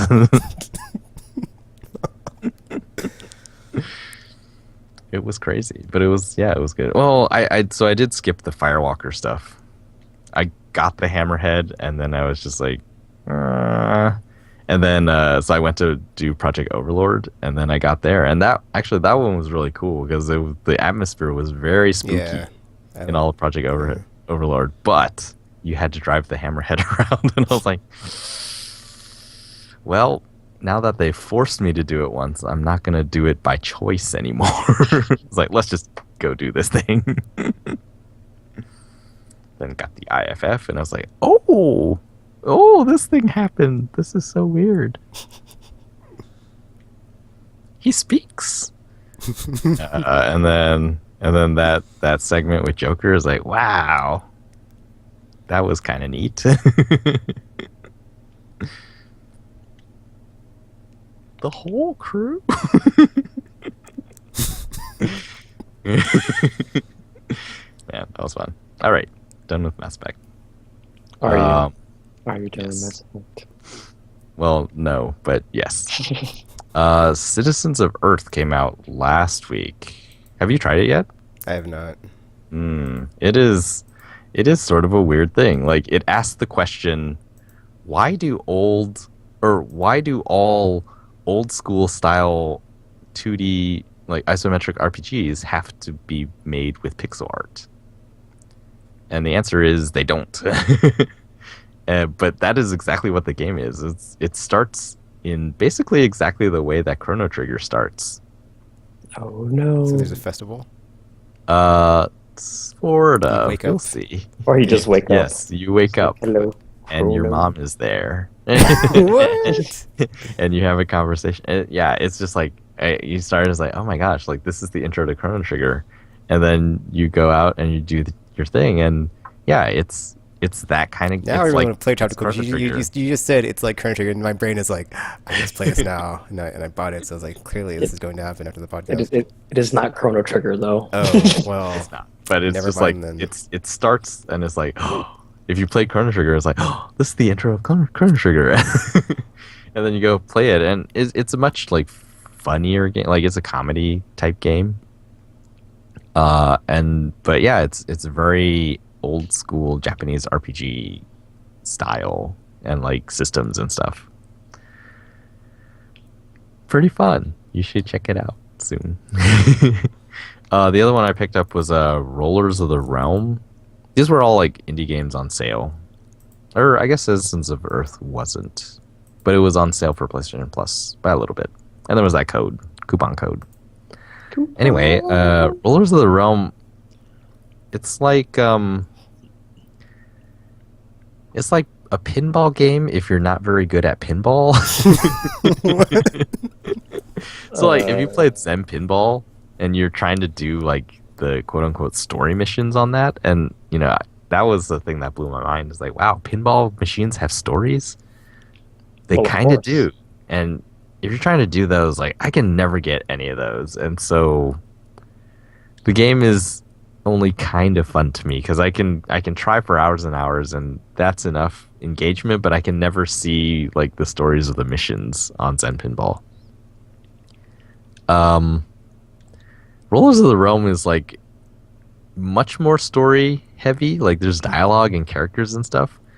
And then the gameplay is all pinball, but it's like much, much easier, like smaller pinball tables. And sort of like part of the mechanic is, in addition to all the flippers and stuff that you have, it's the balls all represent different characters. And you can actually change between characters while you're playing pinball, and like different balls have different abilities. Like some are better at knocking opponents over and stuff, and they gather mana more quickly, and so it's like this mishmash between not pinball game. Which one? Not Well, pinball and something. What would it be like? Huh. Well then, that narrowed it down.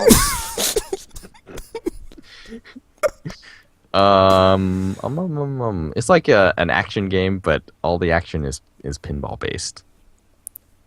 Yeah, that makes doesn't make sense sense. either. And like there's like a little bit of platforming, but pinball based. I guess you have to I'm see getting it. the feeling that it's like very pinball based.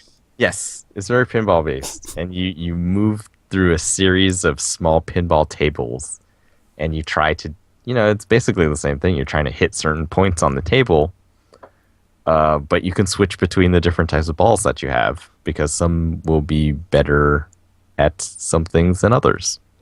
And then surrounding it is this story about like this rogue, and she like has no money or whatever, and so she's sort of a thief and goes around, and then she meets this drunkard knight and this little shaman kid, and that's how far I am. Oh, and they go to fight some guy. I think he's the blacksmith, and he's like evil. This game sounds weird. Yeah, it's kind of weird. That's Did why you I ever bought play like there was a Metroid pinball game Oh yeah, there on was. 3DS I never or not played it. on Nintendo DS? I think it was like that.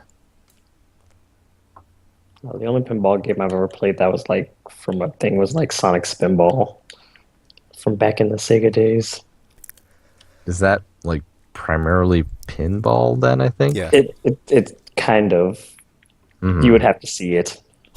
Yeah, I think that's true about Rollers of the Realm too. There's a free demo that convinced me to get the game.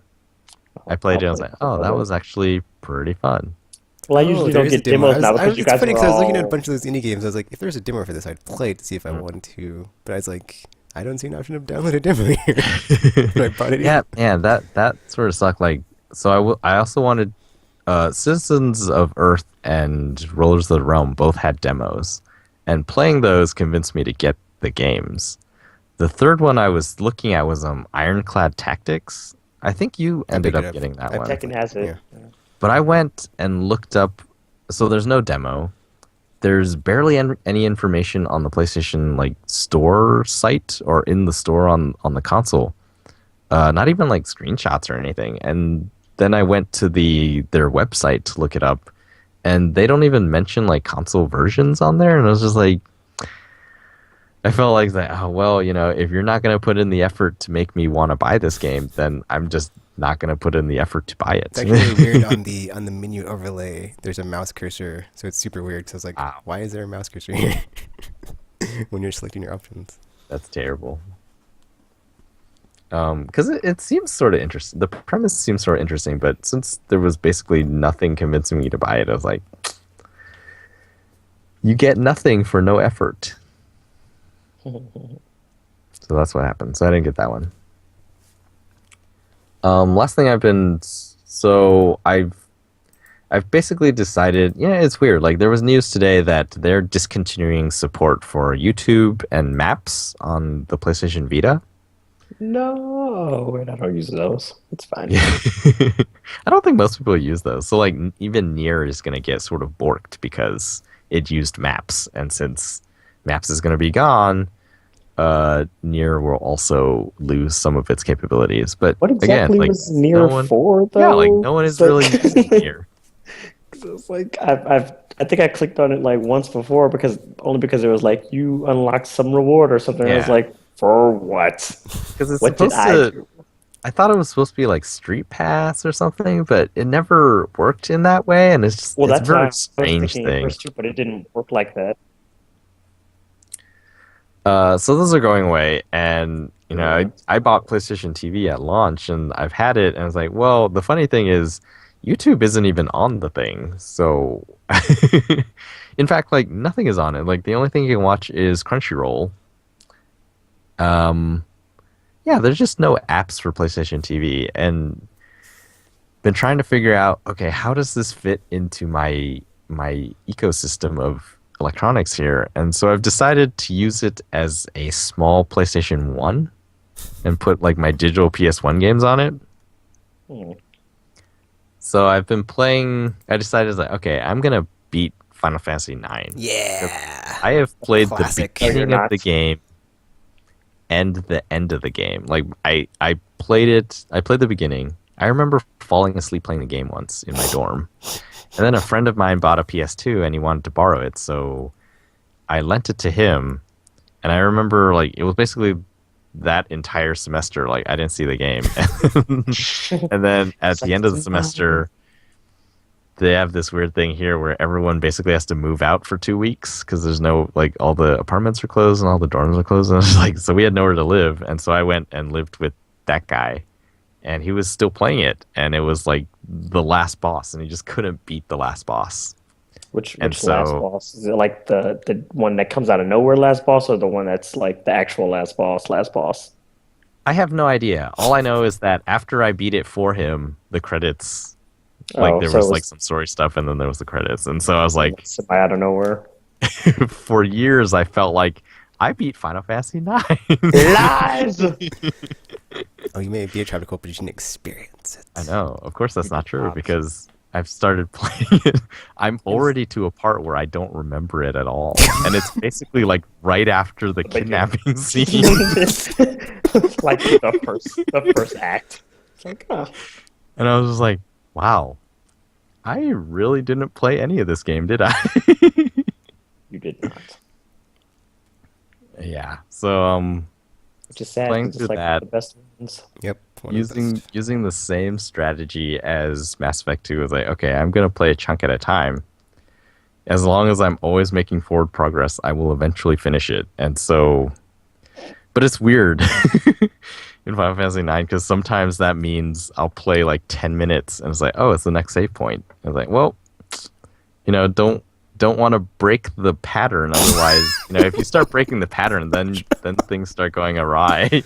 Oh, that's And so great. some days it's just like 10 minutes of Final Fantasy 9. It's like, well, that was quick. Wow, that's just like my brain can even process playing like a Yeah, I just was about to say, I 40-hour don't think I could do that. Redemption. I don't think I could do that. It's like, From one save point to the next. Well, it sort of works because it also I like the game, so every time I have one of those really short ones, it makes me feel like I want to go back and play it. Whereas sometimes like it's similar to what I felt with Destiny yesterday where it was like we played a ton and then I was just like I don't want to play anything anymore. good. I woke up this morning and was like I don't want to see any games. It passed in the afternoon, so I did have my. Wow, this one was really. It happened to short. me I too, think, tropical. like It totally 4 put me in a minutes. game mood. I was like, dude, I don't need. I was like, just at my menu. I was like, dude, I need to play something I don't know to play. I don't want to play Destiny. I don't know how I want to play anything. Oh my gosh, it's happening. Destiny, why? Witcher, save me. So, yeah, it's gonna. I think it's gonna take a while. The save points are actually pretty frequent. They are. That's why it's weird that you would play like that because it's like Yeah. Yeah, I'm. If it gets too like ridiculous, like today it was literally like 4 minutes. So if it gets ridiculous, then I'm gonna maybe like aim for parts of the story. It was like, okay, this feels like a break in the story where I can leave it. I was gonna Well, say, well, you'll, you'll know. at least You'll you'll never know. forget any Mognet points that you need to send your Mog mill, Moogle mill. Sure. I see them everywhere. Two a day. The one I leave and then the one I meet. Cool. I love the Mogs. They're like one of my favorites. So yeah, it's my PS1 and remote play machine, which sometimes works better than others. There were days where I could play, like, yeah, I was playing Destiny on remote play and it was totally fine. And then there were other days where it was just like, oh, I lost connection again. It's like, oh, now I can't hear you. Oh, now there's like static. Sad. Watch out, in the future when Google Fiber decides to roll out to more than 5 cities that don't live, and I can finally get it.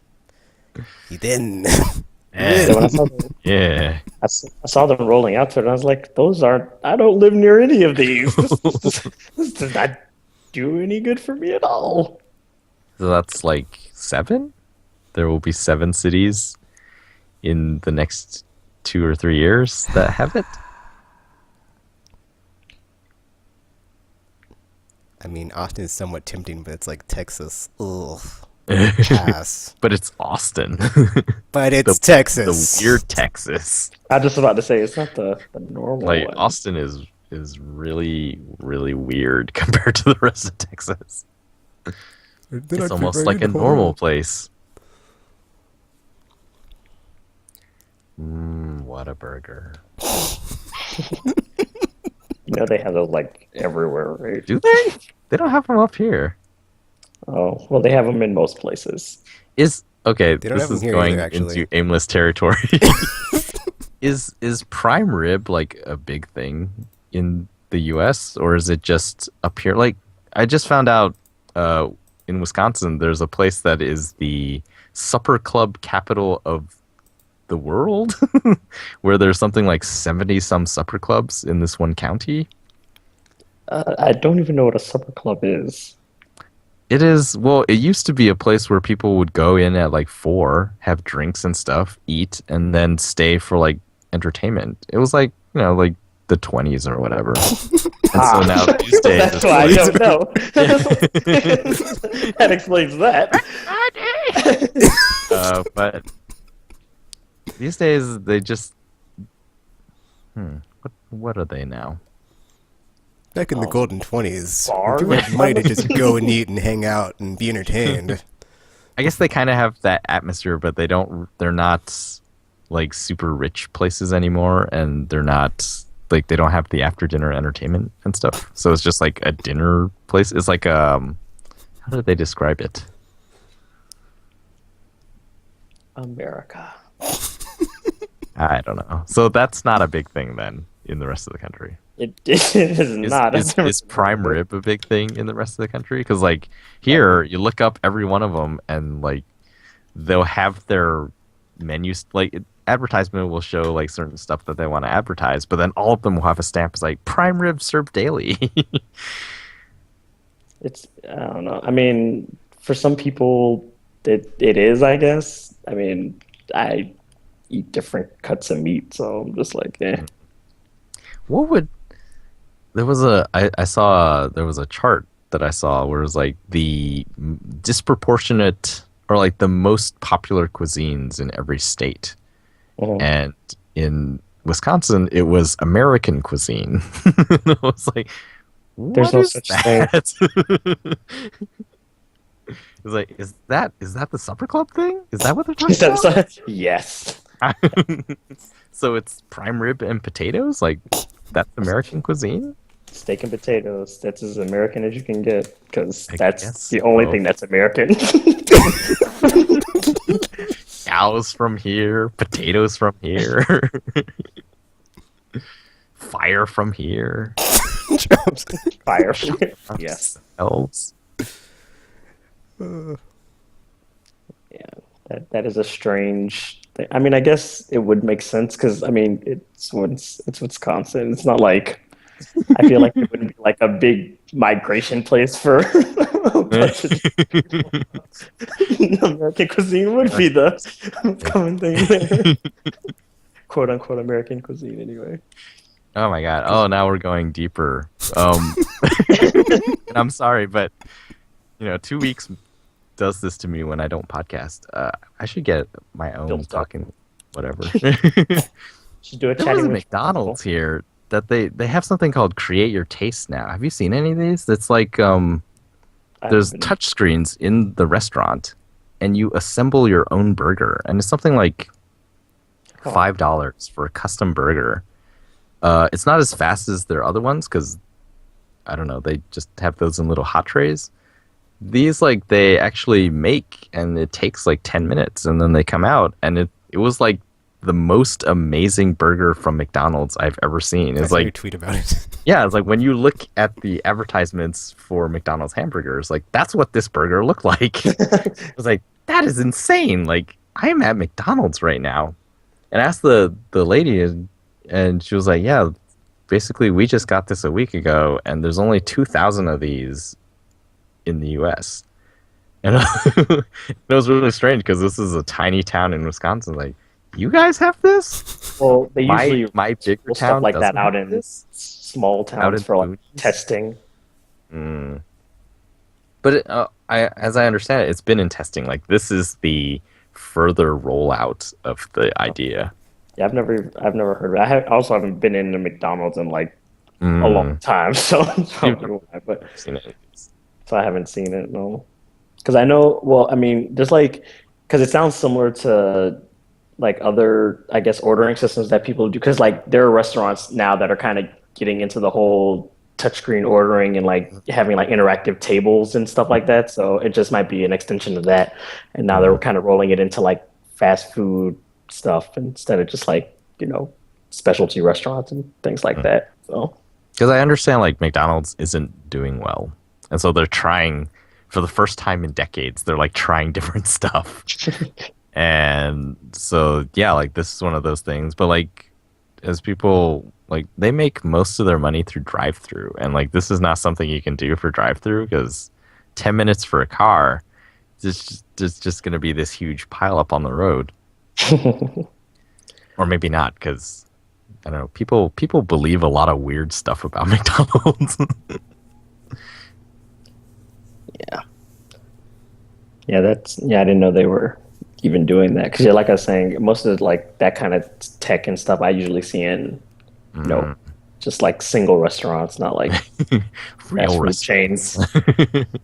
Although I gotta say, like, I think McDonald's in small towns are different than the ones in the cities. Like in the cities, it's mostly kids, and they're just there to make a little cash. And here, it's often like much older people who are actually like working there as sort of a career, and so it does kind of feel like your hometown McDonald's. It's strange. Never seen that before. You're welcome. Yeah, maybe. All right, that's what I've been playing and eating and thinking about food. Do you want to go next RPG? Sure. Because I mean, I really haven't been playing much of anything. Because I mean, other than Destiny, I've only just been playing like Professor Layton versus Phoenix Wright. So just kind of been making my way through that slowly as they continue to do their twist and stuff and all that jazz. But nothing I could really report about because spoilers. So yeah, that. That's pretty much it. Oh, alrighty then. I've been playing besides Destiny. I like Tropical Mention, or not Tropical Mention, but like there's that sale of indie games and then the PSN outage discount. So I picked up Ironclad Tactics and some other stuff. And I played that, enjoying it. A bit slower than my taste of tactical games. It's also a different pace because it's interesting. It's very. I thought it was going to be turn-based, but then I saw in the description that it wasn't. But I was like, whatever. That's tactics in the title. I'll try it out. And so, it's basically real time, and but you can. It's weird. It's really interesting what they do. So like the way you place your units, they move from left to right, or at least so far they've moved from left to right on the field, a battle. And then you can like have a play and a pause button on each unit so that they're going to be either moving or just stationary. And so they move from left to right. And then so far it's been the goal to get all your our Ironclad units to the other side of the screen, and then you'll get victory points. Well, I don't know if they're actually called victory points, but there's like this VP thingy that you get. So I just like named it. I was like, well, I guess that's what it stands for, victory points. And so you get like a certain number of those when you get your units to the other side of the field. But then you also have to like do battle with the other units that are on the field. And you're basically restricted to what you can do based on what's in your deck, because it's also a card building game, which is super weird. Because I was like, I don't know, card building. I was like, I love card games. So I was like, I'll take a chance and try something new, whatever. And so that's been really interesting because it's like basically whatever is in your deck is what you can do to your units on the field to have them do. And they also introduced in like the third or fourth level that there are these outposts which give you more ability points, which allows you to play more cards, but you have to have a human unit holding that spot or capturing that spot. And so it's really interesting. There's like a dynamic where you have the Ironclads out fighting each other and the human units out fighting each other, and they can also fight the other side. But then like the Ironclads essentially can run over the human units and kill them in one turn. Basically just like instantly kill them if they like run over them with their giant metal wheels. So that's interesting. But they can't capture the outposts unless you have them equipped with a certain perk that lets them do that, because there's like a card that you get called, I don't know what it's called, but you give it to them and they can basically capture the outpost like a human unit can, and that's cool. And then all your stuff levels up too, so if you after a certain while of like getting kills with a certain weapon, you get like a better version of that weapon card, or a better version of that unit card. Like I got a veteran rifleman, which is better than the normal rifleman. And it takes place in the 1880s, or the Civil War era, which is really interesting. And like the storyline, the way it is like, it's kind of weird, 'cause it's like alternate history. It's just like, the South is... Or like you have this guy that's building these robots, and like they go to this war convention thing, and then I guess there's like a separatist state there that like attacks everything, but then you deploy yours to like fight them. And they're like, oh, okay, well, I guess this is the beginning of the battle. And then you're at the White House, or whatever. I think it's the White House or the Capitol, one of the two. And then the Separatists attack again, and it's like, okay, let's deploy our Ironclads to fight the Confederate Ironclads. And it's really weird. It's really weird. There's a cat. The professor has this cat, and it like hisses, and it's weird. Oh, that's the other thing. The cutscenes, there's like no dialogue, but it's like comic book style, but it's really interesting and funny. And then there's this lady, she's like, I'm a federal agent. And they're like, who do you work for? The Secret Service? And she's like, no, the post office. So she's like trying to like get this guy that is made, that I guess prototyped the robots, Zeron, Professor Zeron. But then he left at the beginning, and you're trying to get back to him because he has like all the plans and stuff. So it's like, oh, this crazy sequence of like, what's going on here? We got to get back to the dude that knows how to do this so we can get better Ironclads. And then it's like cool because it's like set in the 1800s America, so it's like not every state exists now. So it's like you've been to like Washington, Virginia. I think we're going to Texas next, but like it's like set in other areas in the United States besides like New York or LA. So it's, I mean, even though it's 1880s, it's like refreshing to like go to other places that are not just New York or LA.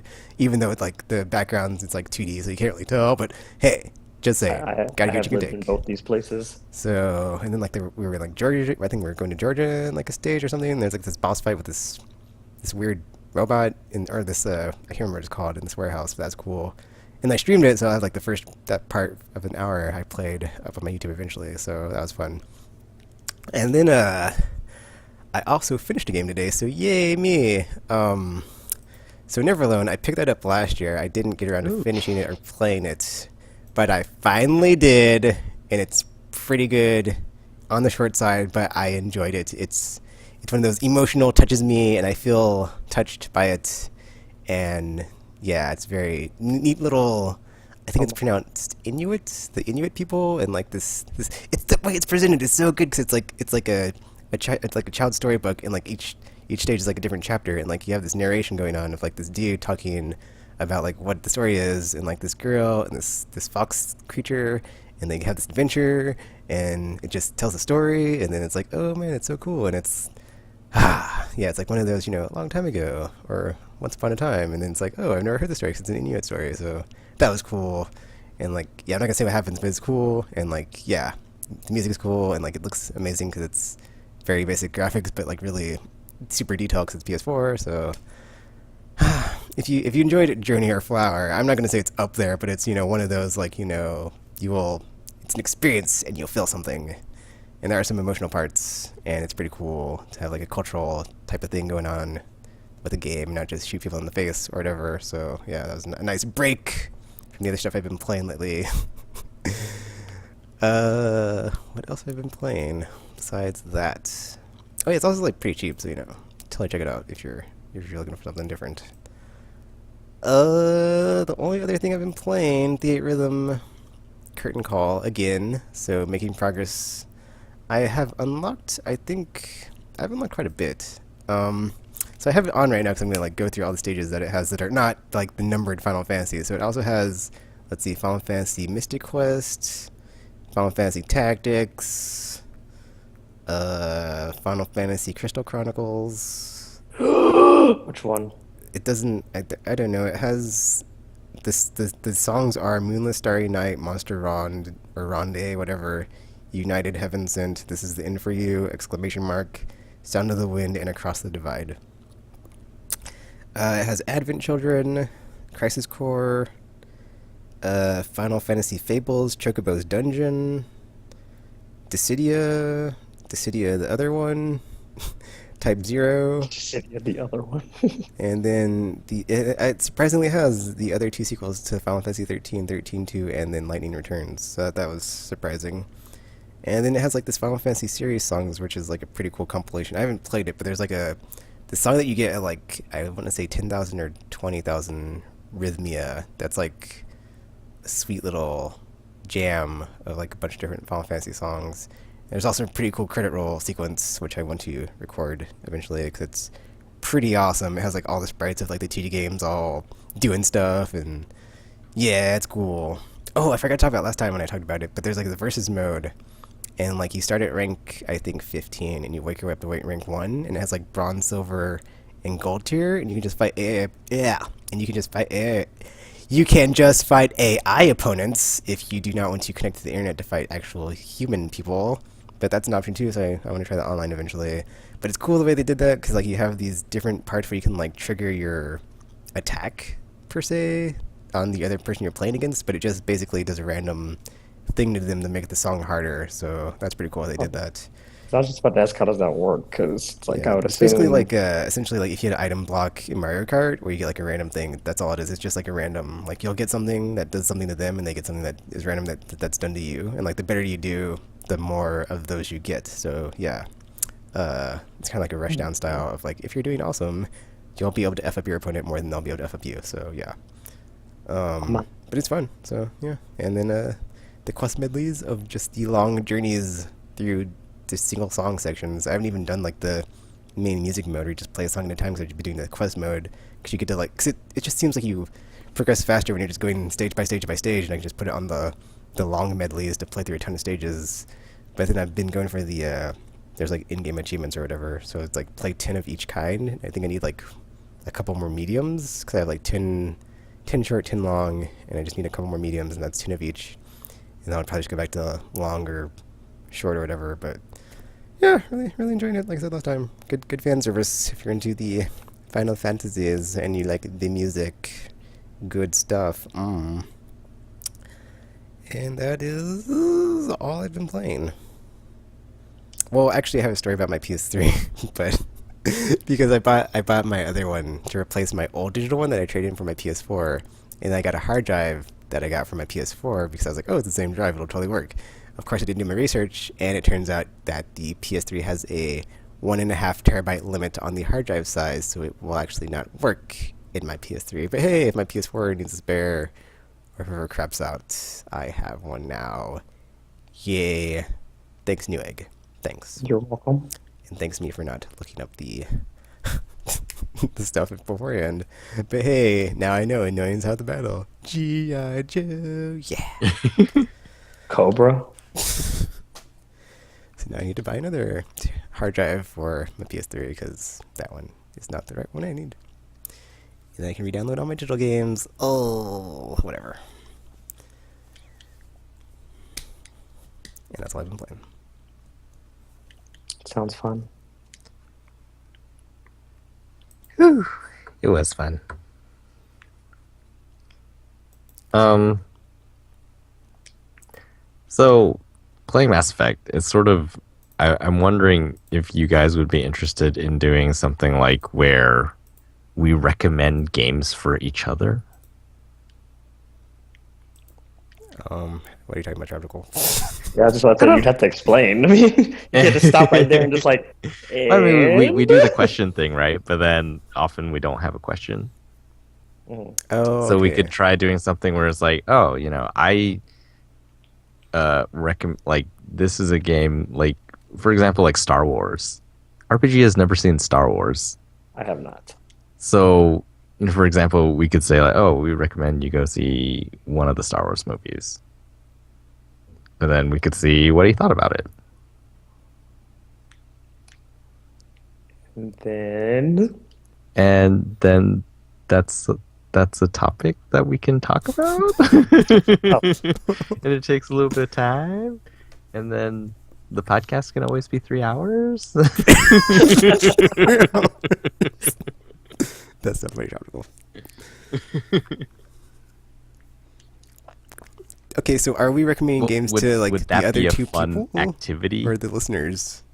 Or I guess to each other, and then maybe to listeners in the future. The Since we don't listeners- know who any of you are out there. I mean, I would assume they take our Scary. recommendations. It's like we based on- shout out into the void, and then like 800 people watch our PlayStation experience. It's like, I don't know who any of you are, but thank you. Thanks. Please come back. Yeah, like I have no idea if anyone listens to this thing. The numbers tell us otherwise. It was like, how come we never hear anything about it? That's so weird. I don't like the comment anymore. It's I kind of wonder about that. Like, is there like a new, more terrible version of the internet where people are just too afraid to comment because of the terrible internet comments? yeah, the internet is a pretty terrible place. Except Yeah, for our it's gotten pretty bad. Yeah, because all the stuff you see happening on like social media and people always getting like attacked and stuff. It's like, okay, this seems unnecessary. So yeah, Or, maybe not necessarily recommend, but it's like ask, it's like, okay, go try to find how to play this game. that could work. And- I mean, and but then, how like, would see. Yeah, so I how guess would like you go how would about we doing acquire that? those? Hmm. Because like, do you just randomly pick something that like, yeah, I recommend this because reasons and Well, if it's an entertaining reason, sure. ah,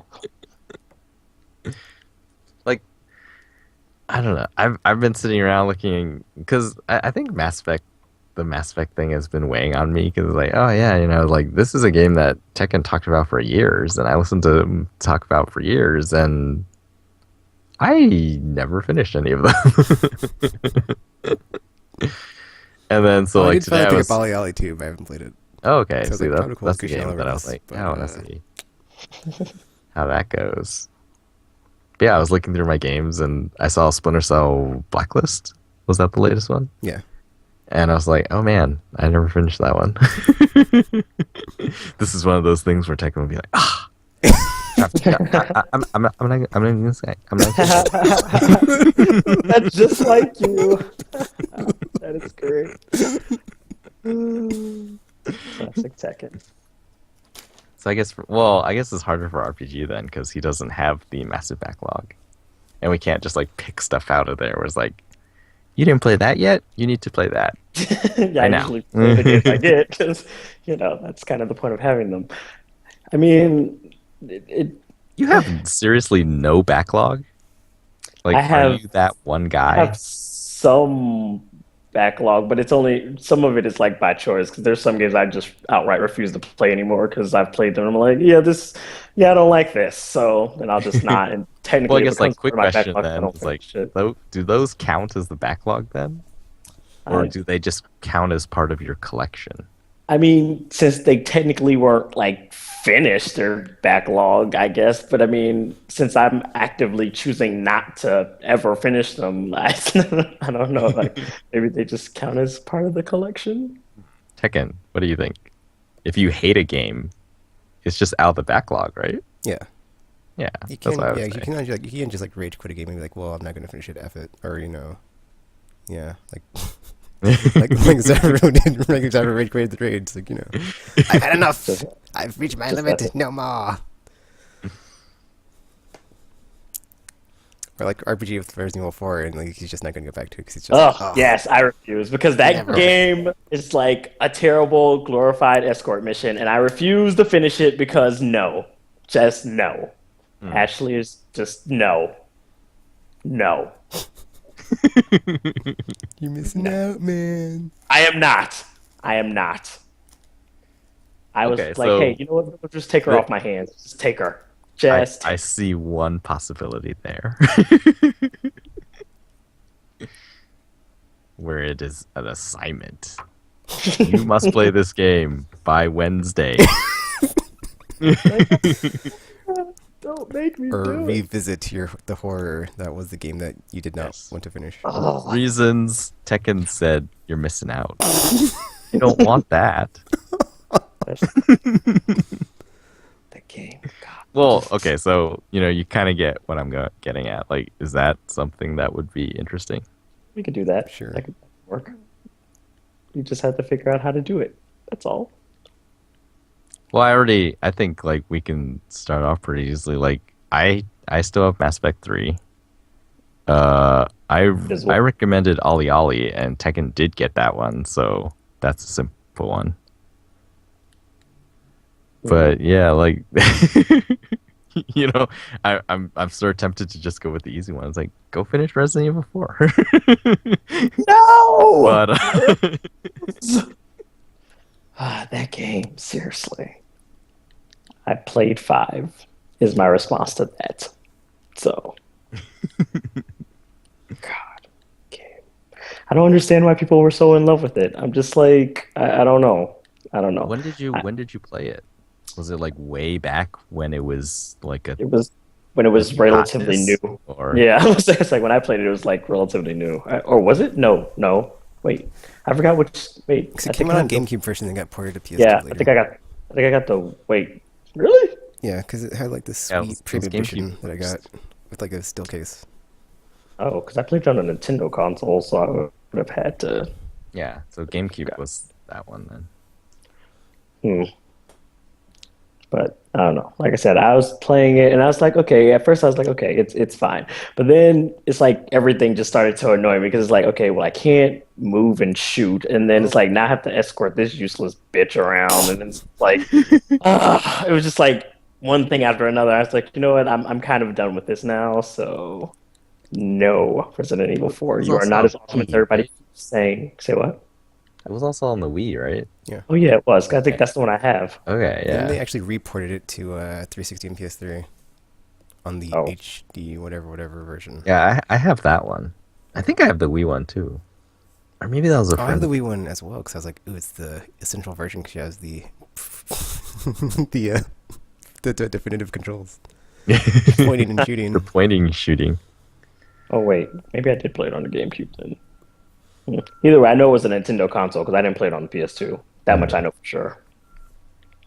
So yeah, I just remember I got it because it's like everybody was like, "Oh my gosh, this game is the best thing ever!" And I was like, "Oh, So then you go ahead haven't seen it Yeah. since then? I have not actually. I have not since then. That's I what wonder happened. if that They would be avoid kind of games. Oh interesting. man, Tropical! I just thought of the name for this segment: Aimless Assignment, Oh, where you are assigned a game and you will play it we should probably go because reasons. We should probably go over the details when we're like off the air because now we're just kind of just going into like our like pre-show discussion thing. Sure. Okay, but yeah, so those were the two quick questions: backlog or collection, and is this something interesting? I don't think it counts as backlog, but I mean, All right. that's only because I We refuse to play it. So yeah, we went through a little bit of new stuff. did There we? wasn't really anything. Well, okay, so there was the Microsoft thing. Was that last week? The Hollow It thing? was It's their like special. Yeah, that HoloLens. was last So you week. guys already talked about that? No, we haven't talked about it. We did not. Oh. I don't think we podcasted last week. We didn't. Oh, Because you I was, didn't. we were, because I think we started Because I wasn't like, here. yeah, no, that's why Yeah. I said not to bother. I was like, yeah, it's no point if Tropical's not here, so we did not podcast. um, HoloLens sounds kind of interesting. Did you read anything I did in read depth some of about the it? stories. I didn't. I just saw a YouTube video on it, and someone like kind of explained the basics. I was just like, yeah, whatever. I mean, it's kind of an interesting idea because it's like, because I mean, my thing is like, I've always been, I guess, semi interested in like augmented reality kind of stuff. Hmm. So like the idea behind it kind of appealed to me a bit more than I guess virtual reality stuff Hmm. at the moment. So I thought it was a pretty cool idea. I thought it was like interesting the way that you could like display things on walls because it kind of gives like the same effect as VR, but not exactly the same. You know, it's Well, like it doesn't similar. just display on walls. It displays like in 3D space. Yeah, from my understanding, it was like actual like holograph kind of Yeah. projection stuff. So I was like, oh, that's kind of cool, actually. So like the basic premise is the way that we see the world is sort of like it's all interpreted by your brain. So for example, like a mirror, a mirror is a flat surface, but when you look into a mirror, you see like a virtual distance into the mirror. However far away you're standing from the mirror, like that's how far into the mirror you look like. And that's all, essentially it's hallucinated. Like your brain interprets it as okay, that's what I'm seeing. It's not this flat surface. It's actually this space that's inside the mirror, and that's how far objects are in there. And so, like, the theory behind HoloLens is like you, with the lenses and the lights and stuff like that, you can make people hallucinate 3D objects in the world around them Sounds very druggy when you say by it like manipulating light. And then but like vision is only part of it. Like we interpret things as being real because like we touch them, or like you can reach out and touch it and it's there and it reacts to your touch and things like that. And so in addition to hallucinating where they are positionally in the world, you also hallucinate feel like interacting with them because the HoloLens display has like basically like Connect sensors, like cameras that watch where you're interacting, and then programs and stuff, and so they make those hallucinated objects react to your touch. So it's like holograms, like digital world around you. because this for me it's one of those things like how you always see this kind of things in like movies where it's like they have these hollow screens and they're like touching stuff and moving around. Yeah, So it's like for me that's what I was kind of just like, oh my God, it's the future, because they're it's like that's what it would be stuff like. all the time. So it's like I've been waiting for this for years, but yeah. It seems well. So I think the big question is, and like people who have tried hands on with them, like they say it works, but it is basically Connect like sensors, and we all know how Connect stuff turned out, and voice control, and we all know how that sort of works out most of the time in the real world. So there's like a lot of questions, and then the thing is like if this is supposed to be the answer to Project Morpheus, like I feel like Project Morpheus will not be the thing. Like VR, I think, is going to be a thing, but Project Morpheus and the first Oculus are not going to be the things that I think That this makes kind of sense. tech is going to need Yeah, some it's like kind it's of gonna be the first one. generations of kind of stuff. Yeah. So HoloLens, they could either, and yeah, this is where it gets tricky. Like if you bring it out too soon, then it becomes Connect. It's like this novelty thing that was like, okay, it sort of worked, and but we don't want that anymore. Like really, we don't want that anymore. And if you come out with HoloLens too soon, then it becomes one of those things. But if you wait too long, I guess then you're not getting any benefit from it in the near term. Hmm. Hmm. Because I think like yeah, VR is most definitely I think going to come out before something like HoloLens is able to be released in a state that people will look at it and be like, "Wow, like this is totally how I want to live forever." I don't know forever. I can have Yes. Omni tools, like Because really projected on my hand, and I can feel it and use it as a computer.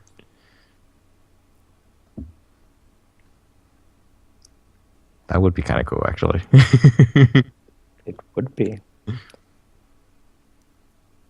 Um, they showed some other stuff, like basically their version of Remote Play,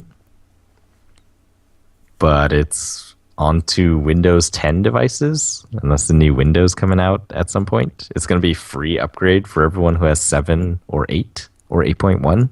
See, I thought this was weird. Like, I saw all this stuff about like Windows 10 and Windows 11, but I was like, what happened to Windows 9? Like, does it just not exist, or do they skip it? Like, Yeah, they skipped it. The reason is like Windows is always built on older versions of Windows, and the first few Windows after like 3.1 and stuff were like Years. Windows 95 and 98. And so like there are files and like stuff in the code that just Win9X or something like that. And so they can't oh, use okay, yeah, Windows yeah. 9. Too many nines. So yeah, they're skipping 9. And it's just going to be Windows 10. The numbers are meaningless anyway. More or less.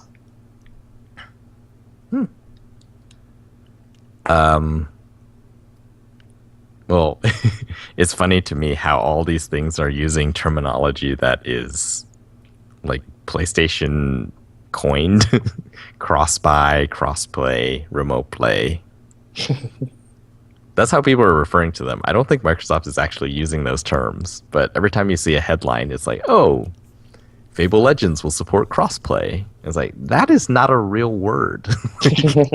PlayStation made that word up to describe the thing they were doing with Vita and PS4. Okay, so I saw something about the like Xbox One games on Windows 10. Does that just mean it's going to stream to them remote playstyle and not be backwards compatible or whatever? Yeah, Okay. it's streaming them remote play style. So I was like, that'd be pretty cool if I could just buy a PC and play Xbox One games. Just saying. Well, That was the plan with 360, wasn't it? Or one of the Xboxes. that you could stream 360 games No, to that you your could just PC. play the console games on the PC or whatever. Oh, Or, I don't remember. I don't know about that. Well, it does seem like a possibility because the way that they're talking about. So one of the other things they talked about was universal apps. You can make an app for Windows 10, and it will work on Xbox One after that also becomes Windows 10 because they're the same operating system, and they have similar hardware. So it's like, yeah. So potentially, maybe you could make. Oh no, because the game's run in Game OS, so it's sort of different. Oh, well. Although potentially, well, If Microsoft did that, that'd be smart. Just saying. I don't know. they There are you go, releasing Microsoft. a There's lot a of the. free hint tip. If I could They play are console releasing a games lot on my of their PC exclusives. instead of the other way around. Just saying. Well, that was the other thing they talked about. Like, so remote play, whatever they're calling it, it works from Xbox One. You can stream those games to a PC or a tablet or a Windows Phone. And they're apparently working on the opposite also. So the thing that Steam machines are talking about, you can stream your Steam games to an Xbox One. Is the thing that supposedly they're working on also. It's like, oh, two-way street. That's kind of That cool. would be nice because I have so many Steam games. Yeah, it would be nice, but then you have to buy an Xbox One.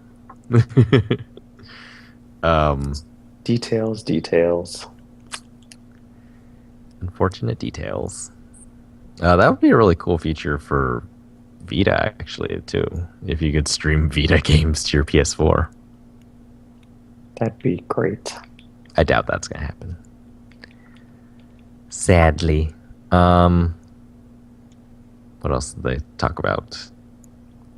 I thought the big one was that Windows 10, the Xbox app, will apparently allow you to record gameplay in the same way that you can do it on Xbox One. So it's not as good as the share button, but it's sort of, I feel like it's the first step towards it not being a total pain to stream games on a PC. So you'd have to open OBS and open all this stuff. Like the operating system itself just does it.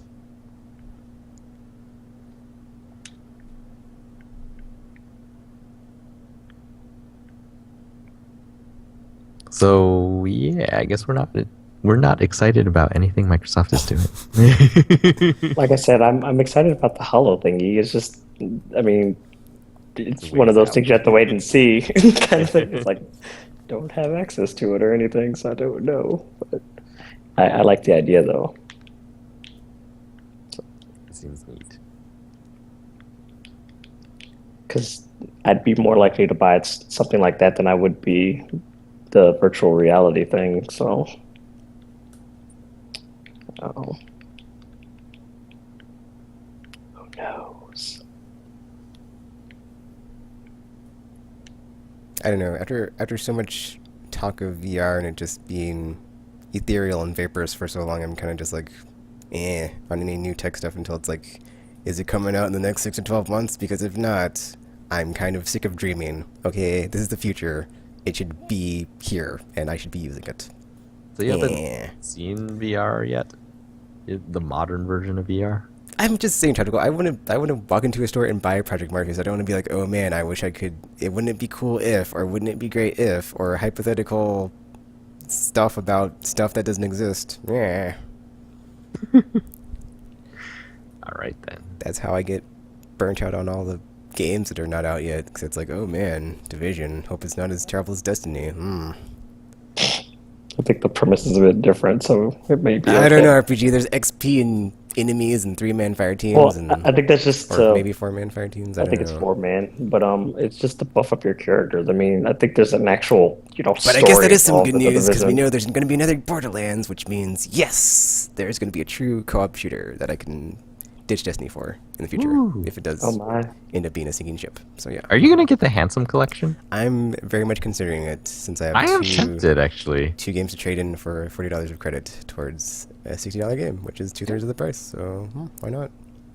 'Cause I've been looking back at the old like Borderlands 2 videos and stuff that they made, like the new character introductions. Like those were hilarious, and it's like, this is the same world. And yes, I ignored the pre-sequel because reasons. But now it's like, well, $60 for both of them, and there's cross save for Borderlands 2, so I can carry that. I can finally hit the level cap on my Borderlands 2 character. Yeah, okay, that seems fun. Claptrap is playable. That did seem interesting. Did I heard that they kind of make a joke about if you try to pick him at the beginning, it's like, are you sure you're trying to pick the right character? Like, that's great. Classic Borderlands. Yeah, I think I'm That'd be gonna interesting. wait though, because it's like I don't know. I just feel there's not at launch. bit Well, I too mean, it's coming out in many March. these, and I'm not sure how Yeah, therein lies that problem. It's like, how optimized this is gonna why? be. I don't know. It's like, why March? Why March? That Why too. not June? It's not Why a good not month. June? June wouldn't be good either because it's Batman, so it's like Well, I mean, it'd be fine for time me. the time is running out for these money grabs of re-releases and remasters. So besides, I there still might be a think Game of the Year I would- edition, and I can get it for $20. So Oh, that's true. That's the reason I didn't get pre-sequel, because it's like, well, it'll be $20 eventually, so I can wait. I've already played through. I mean, pre-sequel, whatever. 2, I played to death, so I'm like, I'm good to just take a break. Though there would be a lot of share button fun times. Yeah. Share button. When in doubt, Share button. share it. Share it with everyone. Taste the rainbow. Hail Hydra. Oh, sad news. Like as the rewards have gotten sort of worse and worse. Oh, Club Nintendo, Nintendo yeah, is shutting down. that was sad. I guess the writing was kind of on the walls, though. Yeah, I wonder why that is though. Well, I guess it's because like back in the day it was there for people like they're asking people to buy more games because software attachment rates on Wii were pretty terrible. It's like, yeah, buy more stuff and we'll give you these points and you can get stuff that only hardcore fans care. We should have thought this over a bit more. And yeah, like this year and last year's gold and platinum rewards are just downloadable games on Wii U and 3DS. Not the cool little trinkets that they're doing before, like the Mario hat. Or I got bust. a statue. Yeah. That was really cool.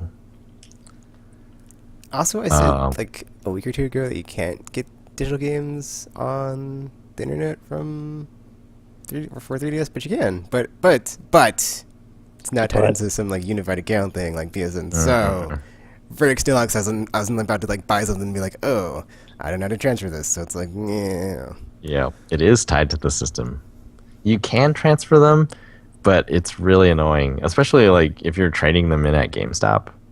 I was there for an hour or so because their internet sucks and both systems have to contact the internet and do all this other stuff, and then finally they can talk to each other and like transfer all the data. I was like,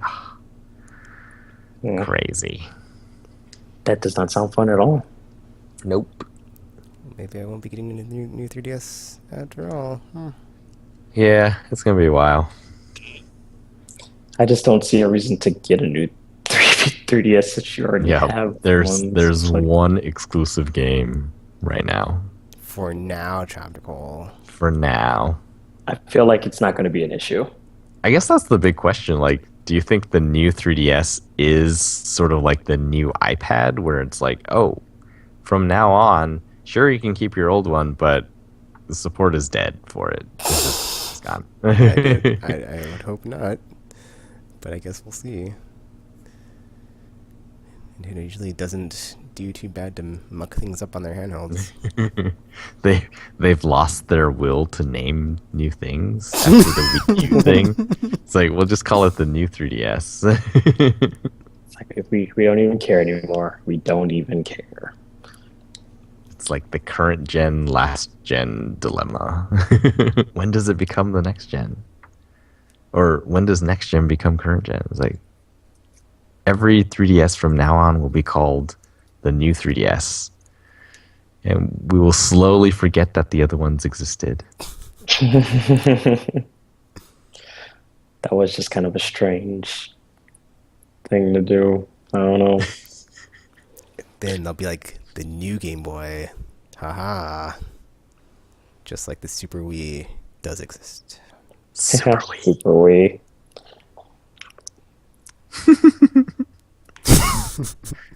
Oh, man. That's great. Of course, I have no idea how they would name the next one with a 64 in it, but doesn't matter. Super Wii. Wii 64. That just sounds so... That sounds just wrong on some level. Or Wii U 64, because Wii U is more recent. The Wii's old. They should probably just drop the Wii thing and, just name it something else. Just call this one U. just you. The new Wii U 64. Oh God. Super Turbo Edition. It's like Nintendo, just stop doing what you're doing. Just stop doing what you're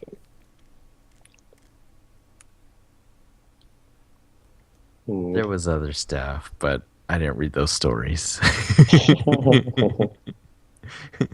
So I think we're just gonna end the news. You don't come for us. You don't come to us for news anyway, do you? Again, we don't know who you are.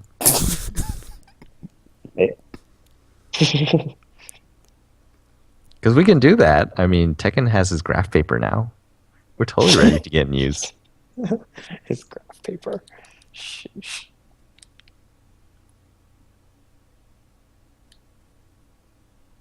All right, so I guess we can sign off here until next week. Cool. Check us out. aimlesspodcast.com. Also on Facebook and Twitter. You're watching this on Twitch, so hit the subscribe thing over there. Actually, and it's YouTube follow is where the on- archives are. Oh, it says Twitch. follow? Yeah. It's a follow button. Yeah, like Facebook is follow too. You're actually not allowed to say something based. I don't remember. I know Twitter is follow, so do that one. We're everywhere. So, you know. All right.